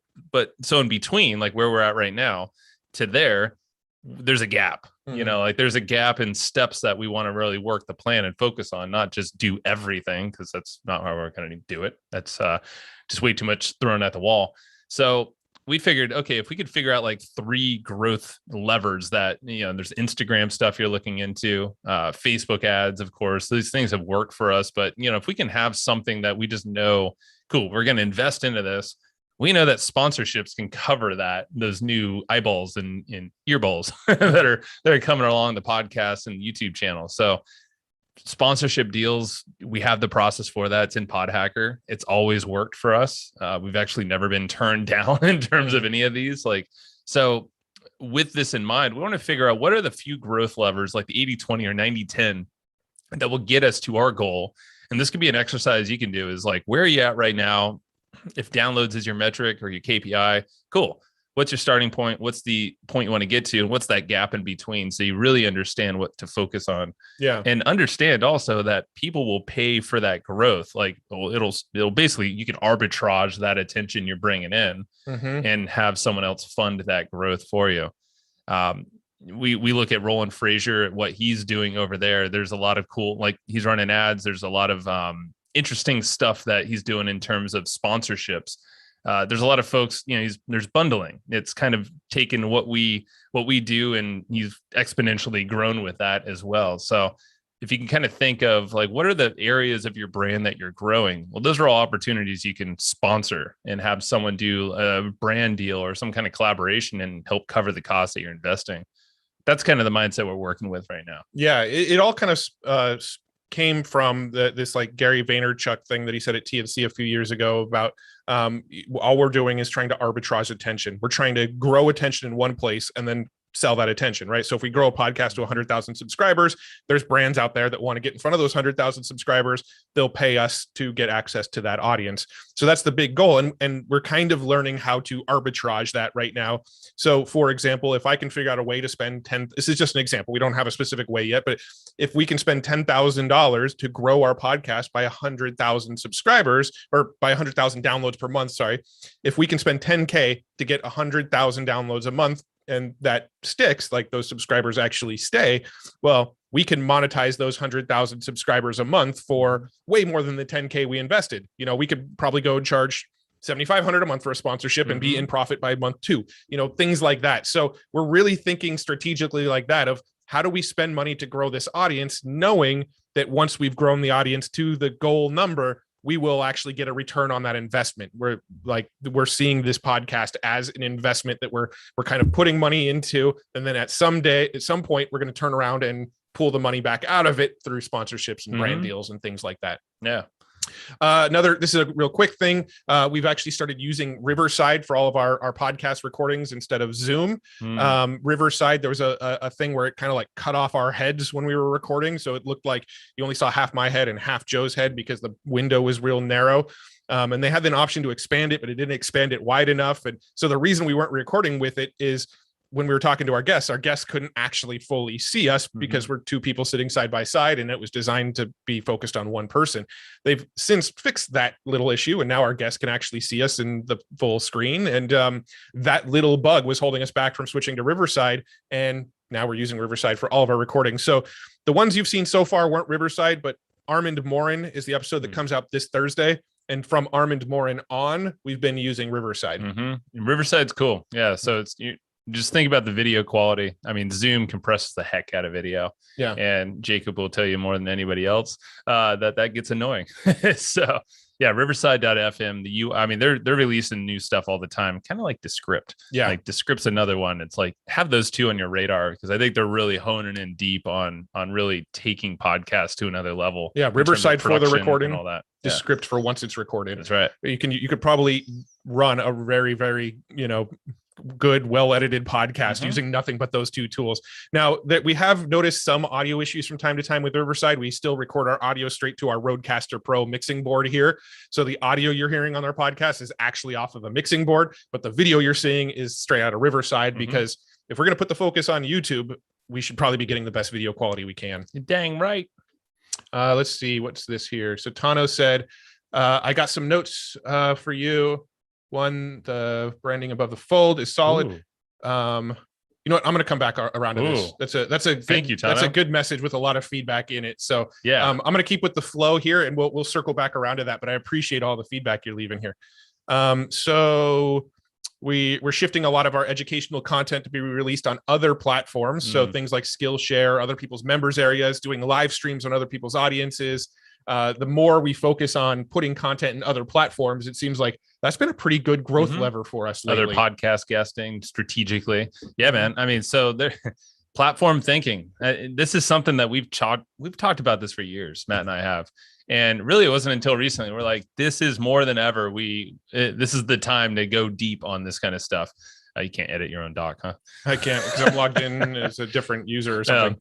That was the last point there. The other one is actually meant to be deleted. Gotcha. We'll go back up though. So yeah, going on these other platforms. I mean, you can take the route of having your own membership site. I'm not going to say that's a bad thing to do, because it's great. Yeah, it works. But like what we're starting to think is like, let's start peeking at some things like Skillshare, where that's a platform. You can also still hold all of your content in there, but they have a built-in audience. They also do have an affiliate program. It's not great, but it's an opportunity to find more growth around your content, your paid content, in a platform where people are already paying to be in. It's kind of like a masterclass, and you could show up inside of there. There's some other ones as well, but we're seeing a lot more creators on YouTube use Skillshare and some other ones to house their content.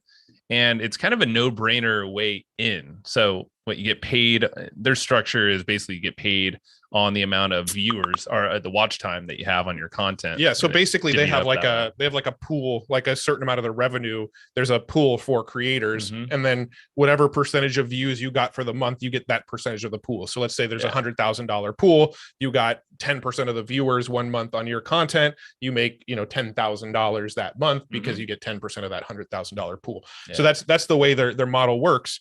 But if you look at platforms like Skillshare, so first look at like what we've built on PodHacker. PodHacker is sort of like a custom built thing. It's built on Members Pro, but it's not really like a platform where people are going to discover it, right? Skillshare, somebody can go and search for podcasting. If we have a podcast course in there, they're going to find our podcast course. Throughout the course, we're going to reference Hustle and Flowchart. We're going to reference PodHacker from time to time, and it's going to bring more awareness and attention on what we're doing. Now, with PodHacker, our standalone course right now, we have to pull people over to it. We have to be constantly telling people, go check this out. PodHacker's here. Go look at it. Go watch it. Go learn why you should become a PodHacker member. Where if it was something like Skillshare, we can just kind of put it in there, and people who want to learn podcasting will find it, right? So we're not putting this PodHacker course that you guys are members of in Skillshare. We're definitely not devaluing that. But what we are planning on doing is taking a very, very, very, very stripped down version where it's like, here's how to create and launch your first podcast, like just the basics. Put that inside of a platform like Skillshare. And then when people are ready to go to the next level, we're going to point them over to PodHacker where they can go deeper with us, because now we're getting in front of audiences where they're already hanging out instead of trying to create and bring them over to a new place that we want them to hang out. So that's kind of the thinking behind leveraging some other platforms like Skillshare, like Udemy, like lynda.com, like LinkedIn Learning, like all of these other platforms. And you see companies like Masterclass and there was another one we were talking about the other day that, basically do it on a much, much, much higher level. Yeah.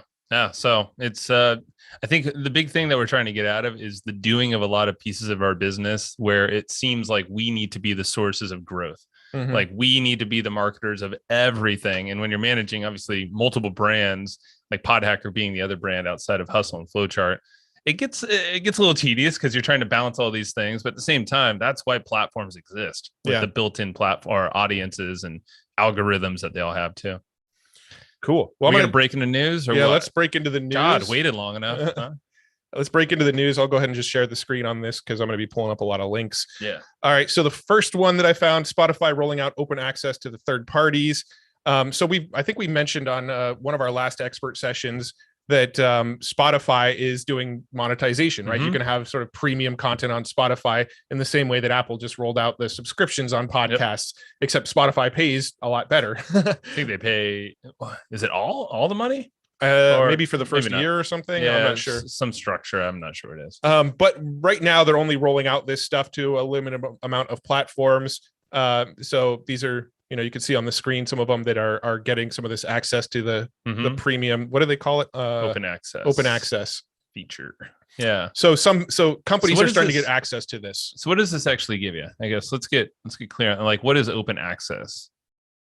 Do you want to read about it? Yeah. Well, I mean, just the quick hit here. So Spotify Open Access is a first of its kind offering in the audio industry, broadening distribution for creators who offer paid content.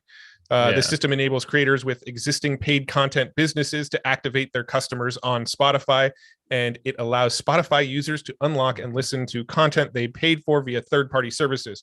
For example, publications with paid walled content or licensed audiobook providers. There we go. So it's just a deeper integration between Spotify and whatever sort of paid platform your existing content is on. Yeah, gotcha. Yeah. So all of these are kind of where they're currently supported. Yes. So obviously, these are pretty big brands. Some of these are, a lot of these I don't even know. But yeah, something to keep an eye on. I love the model and how Spotify is starting to integrate a lot more of this stuff. Yeah. It's kind of hard to keep up with, but that's why we do these calls. Let's see. Okay, cool. So Jacob shared that link there. All right. So we've got Facebook has been showing off some of its new clips features at Podcast Movement this month. If I was to play a video, will they be able to hear it? I think if you share, make sure your screen sharing sound too. That's a Zoom thing at the bottom. So where do a little pull down. See, yeah, that one.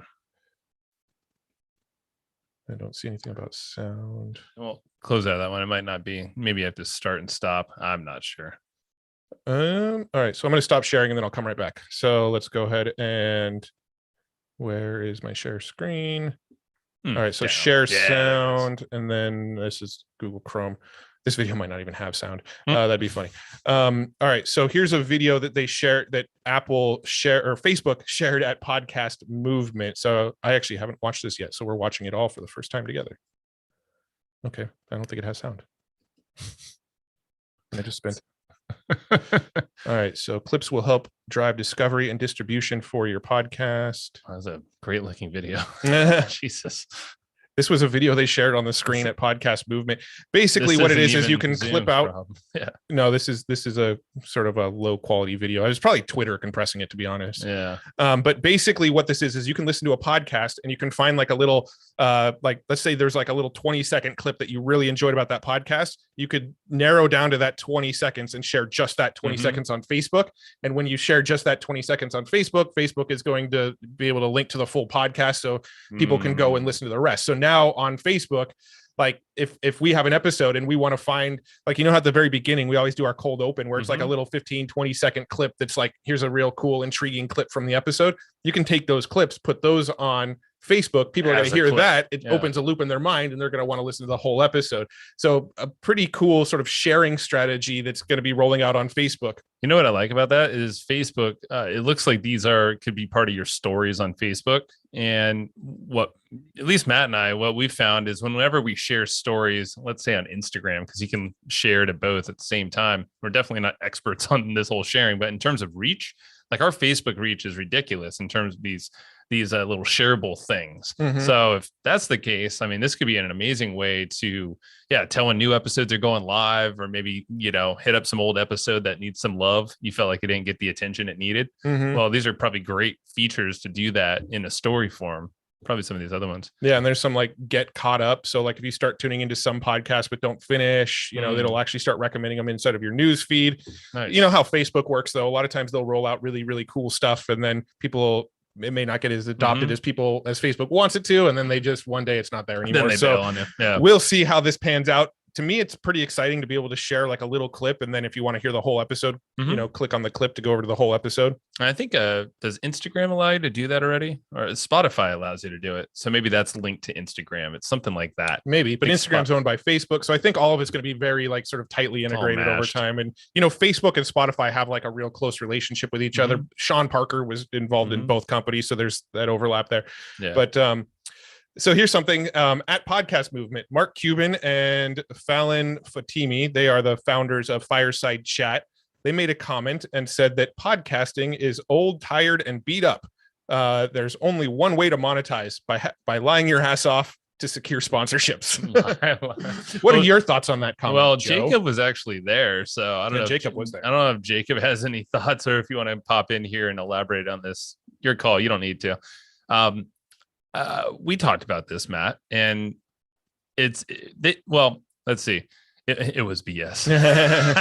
It was BS because he is incentivized. He's totally incentivized to get people onto Fireside. It's his company. Yeah. So they actually reached out to us. I'm sure they reached out to like all podcasters on some aggregated list, but that, you know, this Fallon Fatimi reached out to us and a couple of different times trying to book us on a call, essentially to just look at an overview of Fireside, because I haven't looked at it recently, but like basically there have been no details of these things. We did not, because it just timing wasn't working out, and also we're just like, another freaking audio chat, like, because we were coming off of the whole hangover of Clubhouse a little bit, even though I don't think Clubhouse is horrible, but it's like, it's not where we want to spend our time growing things.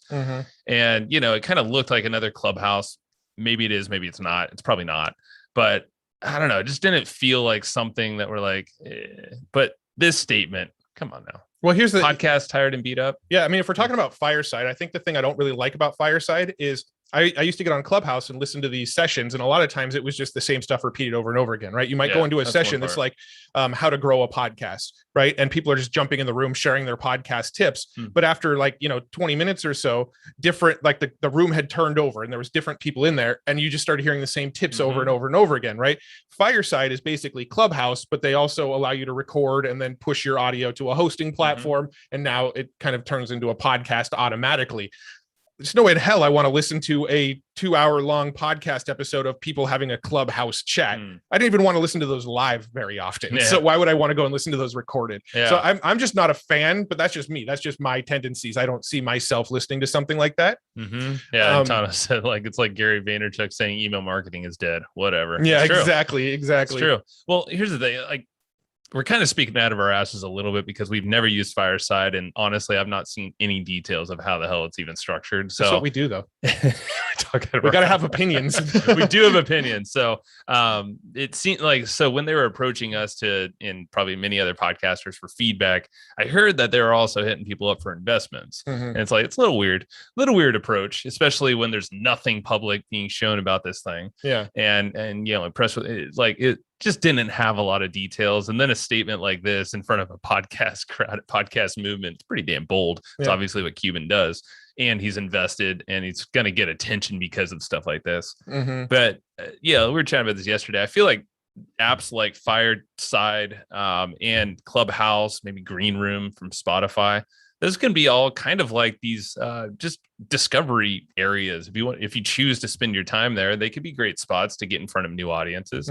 Yeah, it's probably like a broken record. You're totally right. In the beginning of the Clubhouse some people days, like that. And, if you take them and they follow you, then maybe it's a growth strategy that you want to implement. Yeah, in the beginning of the Clubhouse days, we were using it quite a bit and actually saw a spike in podcast listens when we first started using it. Those kind of plateaued and we stopped seeing the spikes as much when we got on.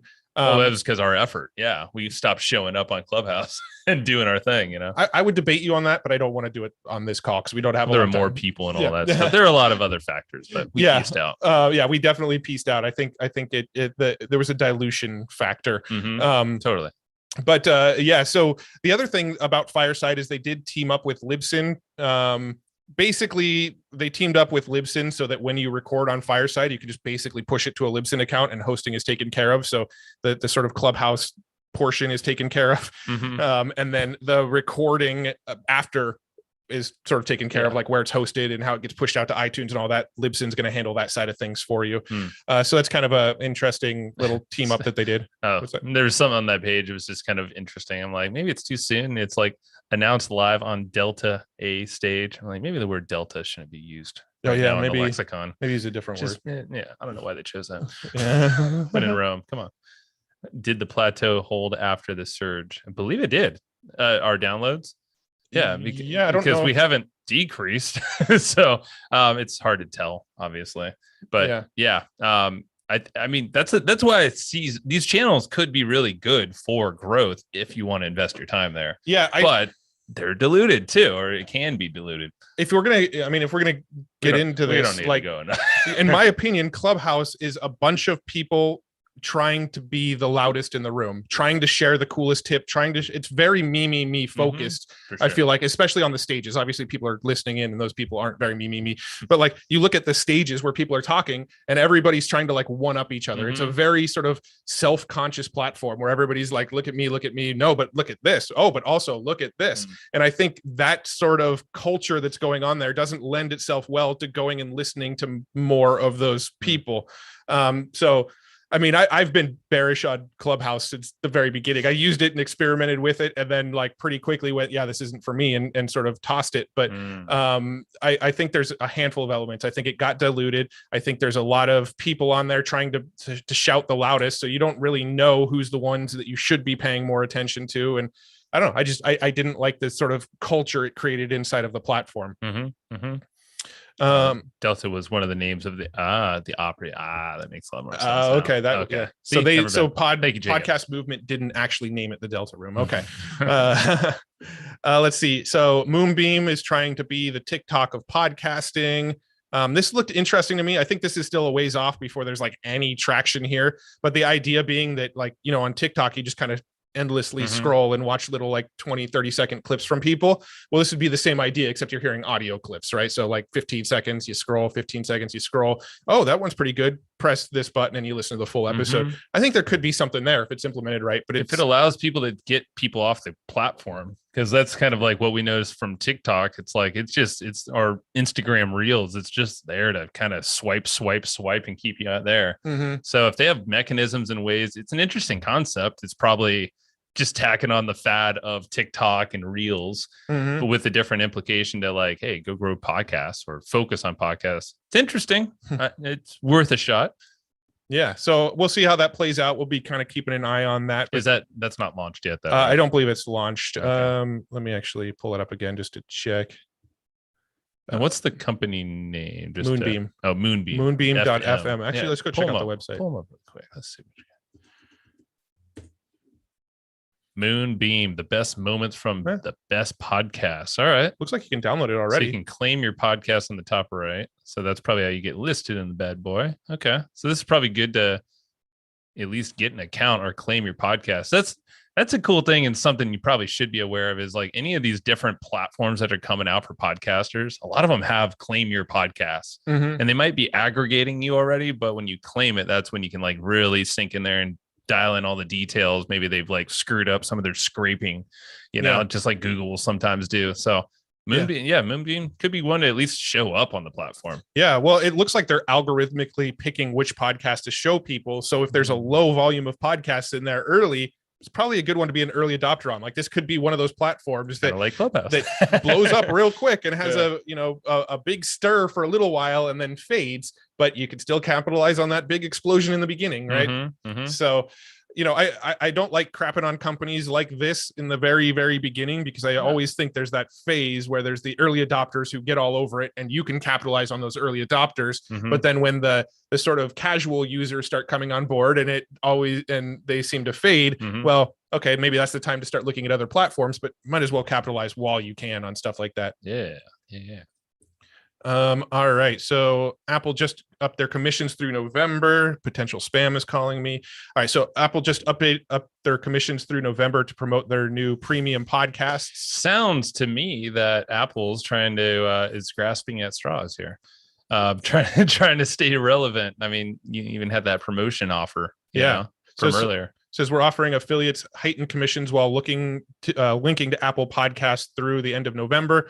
You'll earn 2 times the normal rate. So you'll earn 100% of the membership fee in the first month if you promote somebody's premium podcast. So that's kind of interesting. There's no premium podcast that I'm that interested in promoting at the moment, or that I'm even that familiar with. But if there are, then you can make some money off it. But that's a different way to be an affiliate marketer in the podcast space. Yes, sir. Yeah.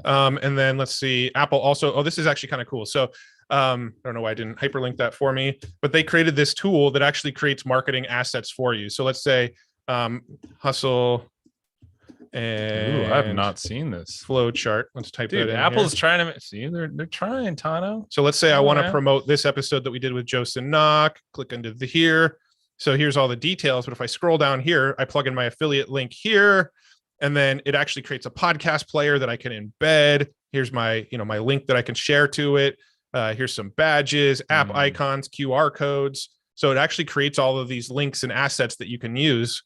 And then like if I want to promote the podcast as a whole, same kind of thing. It creates a player with all the latest episodes in it, some badges you can use, an app icon, a QR code. It generates all of this stuff for you now to make promoting other people's podcasts even easier. Got it. Okay, so that's the point here. Go back really fast. I'm curious what those other podcasts. So what are these other ones on the bottom right? Well, these are all ones we've been on. I know, but is that why they're pulling them up? It must be. Yeah, because I searched Hustle and Flowchart, so there's probably reference to Hustle and Flowchart on one of his episodes. I see that, but we're not seeing it because it's not like the newest. So if we plugged in our names, I'm sure, or someone else would plug in their name. Okay, it'd pop up probably a whole bunch of other podcasts on the bottom. Let's see, Brian Bogert. This is who we just interviewed. So if I look up him, you can see all of the podcasts he's been on. Your QR codes are really big. Hand face palm. Yeah, I know. QR codes seem to be making a vengeance. Or they're coming back. And this is, we were chatting about QR codes and ways to use them again. Oh yeah. So it's not actually showing all the podcasts, but just like the top handful. Yeah. I don't know how it decides which ones to show, but probably the ones with the most action, I guess. Yeah. But if you know what podcast you wanted to promote, let's say Brian Bogert, we knew it was on Georgia. Well, it's already here, but I mean, we can probably search, Brian Bogert, Mind of George. I don't know. I haven't tried this yet. And if I could spell. So it would bring up just that one show. So if you know the show you're trying to share and the guest, you could get straight to it. If you want to. Yeah. And this is Apple obviously trying to keep all the attention on their platform. So yep. You see what we're doing with the way that we share things on our podcast. It would be interesting to see a podcast website who used like the Apple embedded player for every episode on their website. Because I think that if you embed the Apple player on your podcast, it counts towards your Apple Podcasts downloads. Right. So if you have the player on your site and a lot of people are listening on your site with this player, it should help your ranks in the Apple platform as well. So I'm actually curious to see somebody test that. So what? Actually, like, so would you have to have an account? So hitting the play button just on the, that's actually an interesting strategy. Because if they're going to play it through, I mean, you could do it with Spotify too, I guess, right? Because they have a Spotify player. Yeah, but the Spotify player always seems to like cut off the episodes every time I experimented with it. It didn't paste the whole episode in for some reason. Yeah. Oh, this is an interesting little thing. How can we get to that? Apple shoveled it. Yeah, no kidding. Dang it. That's awesome. Yeah. So I don't know. Like, I don't like the lack of control. I mean, our big idea is we want people going to, YouTube and Spotify, because I feel like those are going to be the bigger platforms. So I would hate to, lean into Apple too much, but now that we know that because Steve Jobs is gone, they're slowly dying a very, very slow death. I don't actually believe that, but I think they have not lost. A slow death. No, they have definitely gone down in quality. Yeah. Cool. Right. So everything else I've got here are just like cool finds that I found around the internet that I wanted to share. Cool. Well, what's the we mentioned Instagram. So part of our growth strategy are things like this. Like we've done Facebook $1 strategies for a long time. Yeah. So this is one that this guy who made PodDecks, what's his name? I think it's Travis. Travis something. Travis Brown. I see it in the hashtags. I'm assuming that's his name. Oh yeah, probably. So promote your podcast on a budget. Real simple like strategy here. Steal this $1 strategy. So create an Instagram post. Here's like an example of an Instagram post here. Mention what problem you solve, mention who you're looking for, invite them to listen. So this is kind of like the image he created. Dear podcasters, I want to help you grow a top-ranked show. Get weekly tips in your ears. Right. So that's his image. And then he goes and posts that to his Instagram, and then he clicks the boost post. And then he links off to the link on Apple where you can listen to the show. And then, names it, does all that kind of stuff, figures out the relevant tags to put it in front of, put it in front of podcasters and whatnot. And then he just watches the insights and hones in on it. Scroll up a little bit. Are you missing some words on top? On that? Yeah. Stuff. I just wanted to see what we were. Oh, okay. It was use insights. That's what was getting cut off. Yeah. So you can use the insights and, I don't know. It was a real simple strategy. We haven't played around with this specifically on Instagram yet, but it seems simple enough to test. So we'll play around with this and let you know. It's using the promote tab too, right? So nothing too techy, not getting into the back end of the Facebook ads manager. Yeah, they're just pressing the promote button. So I'm curious to see how this does. A lot of this type of ads that we've tried in the past, people will click on the links, you'll get the clicks, but then you don't really necessarily see a huge correlation in download numbers. It's like people click over and then go, okay, maybe I'll subscribe, but I'll listen later, things like that. So I've seen big click numbers off these things, but a lot of times I don't see a huge correlation in download numbers off of it. But I think it's definitely something to come back around to and play with a little more. Well, it's interesting because we're actually kind of seeing a similar, like what you just said, to that bigger media thing that we're testing out right now. We're not necessarily like, it's a time game. I feel like a lot of these growth strategies, you almost have to let them maybe test it for a window in time and then see how they stick. Because most of the stuff you can't track back anyway. But you're going to get way more clicks and subscribers for sure. But it's worth the test. I'm not going to break into this because I actually haven't read this article yet, but I will share it. I'm going to jump because it's similar. It's a similar one. So this guy, Tanner, wrote up this $5 a day to grow your podcast audience. And it's about using Facebook ads. And I actually haven't watched this. I saved it to the list and I was like, I'm going to watch it before we do our live stream and then we can talk about this strategy, but I actually haven't watched it yet. So I don't know the exact strategy and it's 40 minutes long. So we're not going to watch it live with you at this moment, but this guy is sharing a $5 a day Facebook strategy that I recommend What's a little lower checking out. Yeah. What's he saying about it? Is there any like quick details? All of the stuff on this post is about a Twitter war that he got in. Okay. Just the video up here is what's important. Got it. Okay. Focus on the video. Basically, he posted this on Twitter and then somebody else that's a podcaster went, basically called him out and went, I don't think your strategy is going to work. I'll give you X money to run it and prove that it actually works. And so all of this is about the sort of back and forth, like Twitter argument that they had. And he basically said, cool, yeah, I'll do it. What was his last line there? Podcasts are about intelligence. I'll just give it on if I'm doing it for free. Yeah. So anyway, I'm gonna watch this video and see if there's something here that's exciting, but maybe a potential Facebook ad strategy that you guys could test. There you go. All right. So Jack Resider shares how to overcome writer's block. This is another Twitter thread that is a very good Twitter thread about basically telling stories on your podcast. So he said, I never get writer's block. In fact, I have the opposite. I have too much that I want to write, but this wasn't always the case. The first 10 episodes, I would get it sometimes. Here's what I did to get through it. Every story, there's a person who wants something, but there's an obstacle in their way. So I ask, who's the character and what's their obstacle and how did they struggle with this? This is the question that I asked when that got me out of 99% of my jams. So who's the character of the story and what's their obstacle? So it's like the whole hero's journey right there. And how did they struggle? And how did you struggle? Because you usually hear the successes, but this is cool because it's like a little mental model you can run through if you're ever on the fly or stuck in a conversation. You don't want to sound like an idiot with some basic question. Yeah.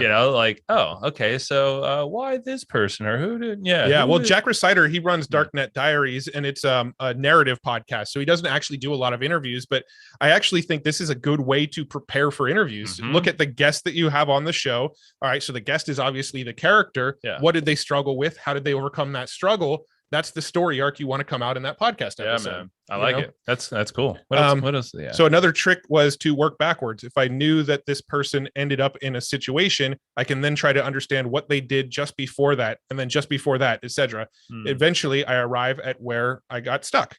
I think the more you write, the easier it is to get over writer's block, and the more tools you have with storytelling, the easier it is to move the story along. So I thought that was a cool little trick to sort of think about the story arc of what you're recording. Oh, and he's a great one. If he's Darknet Diary is just single, chatting about a story arc. I mean, he'd be a great one to study then if you have a narrative type podcast or solo show. Yeah, for sure. Let's see. Here's a reason to do press releases. This is one we kind of hinted at earlier. Yeah. So check this out. So this person here, such a cool strategy.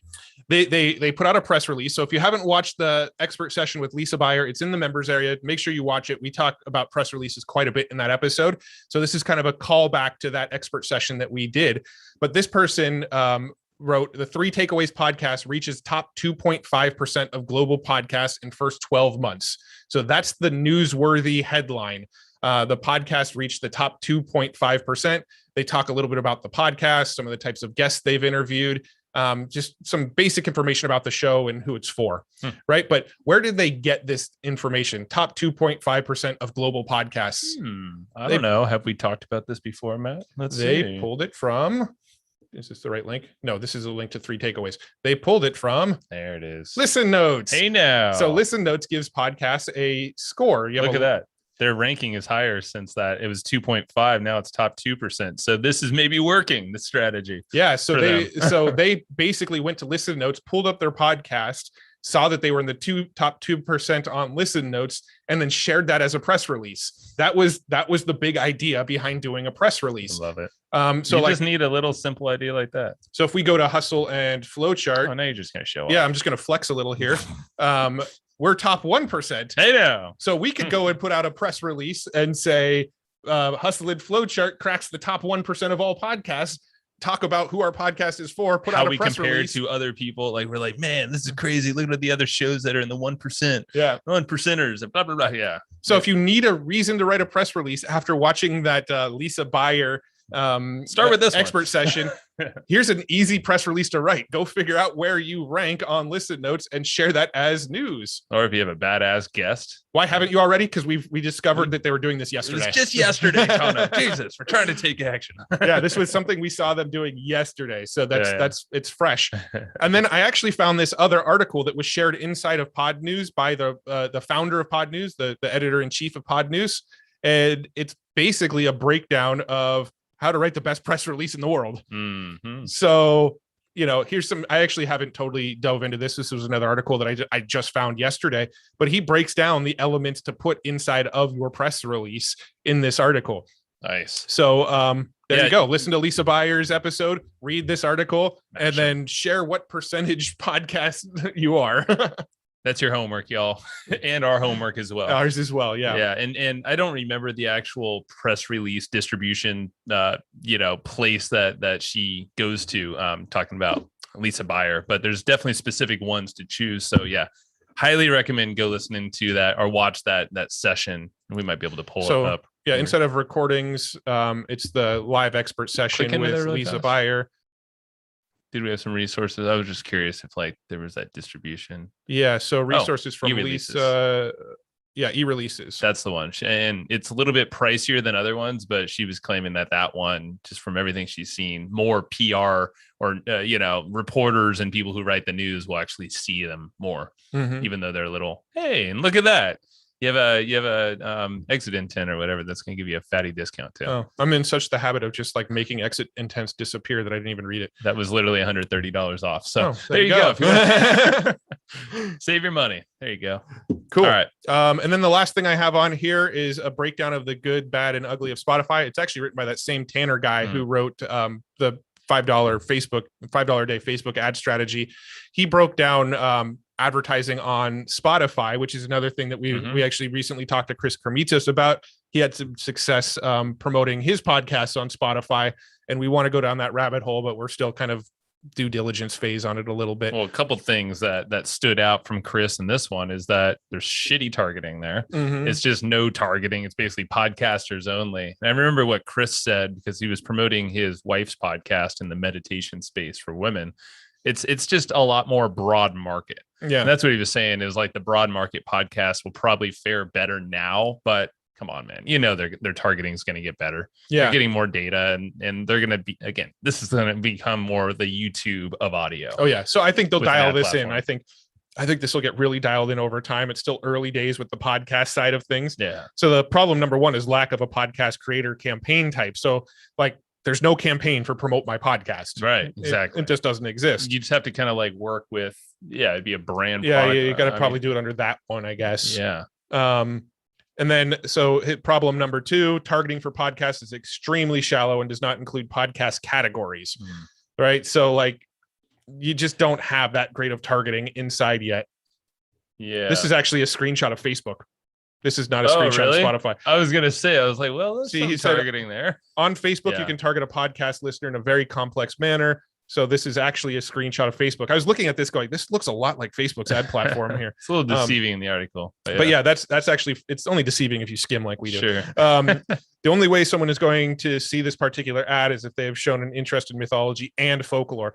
This is what I think it looks like on Spotify. Okay. So podcasts. So could you do podcasts and layer it with another one? Or is it just like, say, podcast and business? I wonder if you can click two. I mean, I doubt it if they're I think if you select two, it'll just target it to both of those categories. I don't think it's an overlap thing. Something to test around with though. And hey, if you have like wonder if you could do episode ads. See, we can target business. So I mean, I think we'd probably be okay messing around with that targeting and seeing how that goes. Yeah, it's worth a shot. Business and podcasts and see what happens.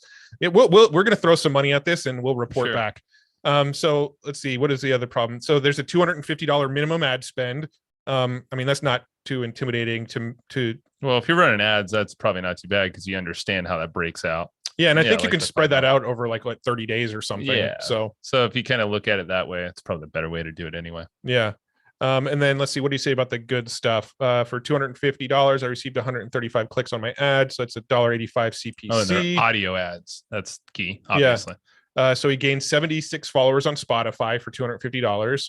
So basically, he paid $3.28 per subscriber on Spotify. It's pretty pricey, but yeah, I mean that's probably in line with what you'd pay on like an Overcast ad. That what okay? Okay. I know. I guess I'm like locked in back in my mind from like 3 years ago when we were starting this. It was like $1. It was like such a. That's why at TNC you're going to see us handing out dollars. Yeah, or bringing it back. Or Flowbucks. Flowbucks. Yeah, if YouTube's listening. Yeah, the overlords. Yeah. As we publish this to YouTube. Yeah. Okay. Exactly. That's what I'm calling them out. Yeah. So listening platforms, Spotify, 94%. I didn't know people even listened on Anchor itself, but yeah, because it has like it has an app. Yeah. Yeah. So this, what do you say? Is 328 CPA even good? So he was going for 2%. So $1,000 would have been okay. 2%. So yeah. I feel the benefit potential of Spotify platform is extremely high. So yeah, he's basically saying what we're saying. We see potential. We see where it's going, but it's not the most exciting thing at the moment yet. So cool. Something we'll play with, and we'll share our results. I think it's worth the test for sure. And that's all I got. We shared everything. That's it. We actually made it through it all with 7 minutes to spare. 8 minutes to spare. Do your math, Matt. Well, it depends on which clock we're looking at. Our clock on our desk says 12:52. The clock on the computer says 12:53. well. We covered a lot. And any questions? I mean, this was actually. Let's go back and read Tano's feedback because I didn't. Good call, Tano. Yeah, I wanted to read that. All right, so let's switch off. I'll read number 1. Well, do you want to pop that thing on screen just so we can see what he's saying? That could be kind of cool. Let's see how would I do visuals. That. Just right here. You're already sharing the screen. Yeah, but I can't edit this doc. Remember? No. I'm just saying, pop the website up so we could see it, and then we can read it. Oh, I see what you're saying. Okay, link's right down there. Yeah, that guy. I thought you want me to pop his comment on the screen. No. All right, so I got some notes for you. The branding above the fold is solid, but doesn't continue down the page enough. It becomes corporate fast and doesn't continue. Scroll. Do a quick scroll because I do agree. I love the top the most, and then it loses some color. Well, one thing I've noticed too is like at the top, you've got this little cartoony thing. You've got the palm trees. You've got the birds. You've got the little like outline around us. It's got that sort of fun stuff. Here you got it a little bit, but that's actually not, it doesn't stand out a whole lot. It looks very corporate-y other than maybe like that there. This we're not a fan of this featured image. This is probably going to get overhauled because that does kind of look a little more plain to me. You got this callback to the upper branding right here, which I think looks cool. It gets a little bit more corporate right there because it's just kind of plain Jane, but I think we'll spice it up. I was thinking of adding something in that gray section below. Yeah. If we keep that. Yeah. Or closing that gap. Maybe. Or closing it. Yeah. Yeah. Here you got kind of the, the drawings and sketches and stuff again. This looks a little more corporate-y again. Yeah. I could see it almost like switches back and forth a little bit between kind of corporate-y and sort of fun, silly. And I think we want the fun, silly to be branded pretty well throughout. Yeah. So number 2, the hero shots of both of you are imbalanced. Matt is bigger than Joe, and the mic needs to be centered more. Well, that's just because it's a fact. Oh, I am quite a bit bigger than Joe. Yeah. Honestly, like in terms of the photos, I think there's a lot of refreshing that we can do in general, because these are just photos that literally have been taken off of things that we just have existing. So we could probably think about the images in general to show our brand more so, and they would just incorporate them in there. Yeah. Like honestly, I would like the look of our own podcast probably, because that's not even from our own studio. That is true. That is not in our studio. It's like, and I'm wearing the same shirt in 2 photos too. Yeah. Totally separate days. Nobody notices that but you. Until you start looking, and like we are right now. Until we start looking. Yeah. So the color scheme gets lost as you move down the page. I think that that actually happened with the first iteration. That was feedback we gave on the first round, and we will be giving the same feedback again. Is like it starts off so well. Yeah. So that was number 3.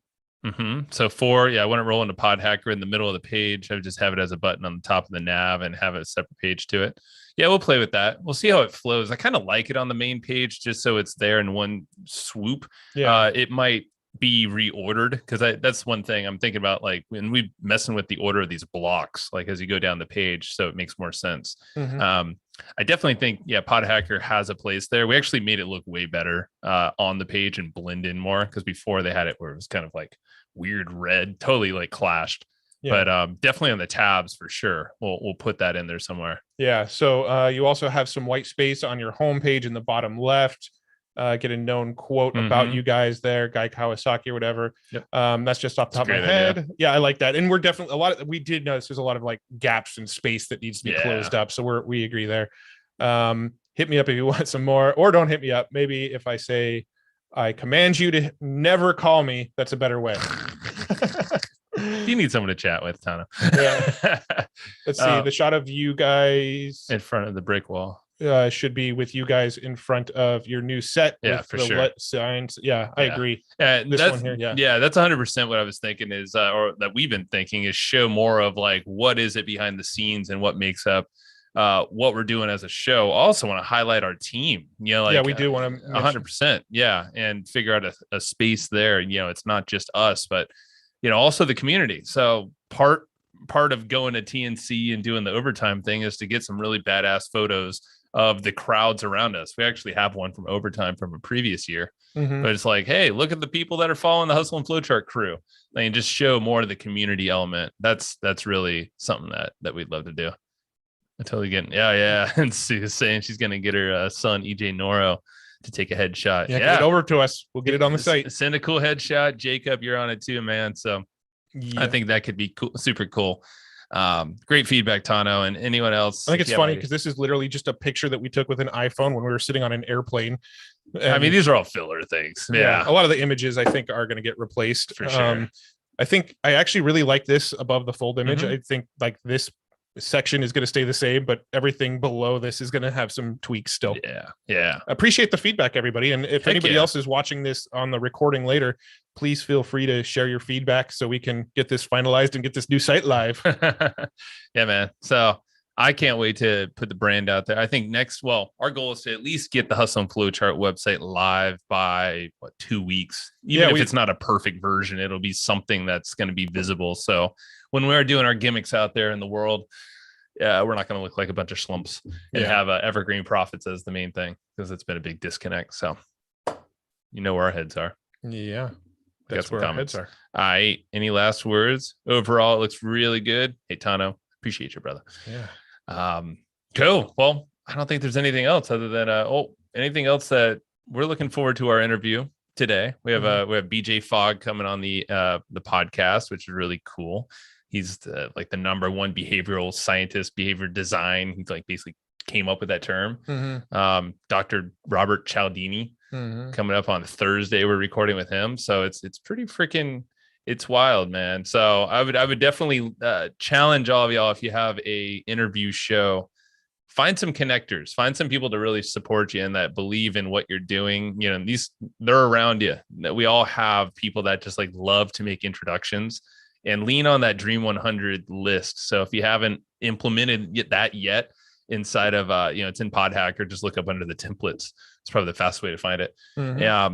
Start using that, because we've been actually on a lot of live streams lately, and that is the most common thing that's brought up. And, if you're looking to get on podcasts or get connected to guests, and it seems like the more we've been talking about it, the more connectors show up as well. And then they're just so cool and connecting us with people that were just kind of way out there for us. So and I'll link the doc up in the members area. That's not a big deal. We can link straight to that doc so you can see all of the stuff we covered. So we'll put that under the recording. Yeah, that'll be linked up under the recording for this episode inside the members area. Sweet. And another shout out. Look at Elgato's stuff. We've been kind of nerding out on their these arms that we got for the podcast. We have a green screen right below us that you can't see that pulls up.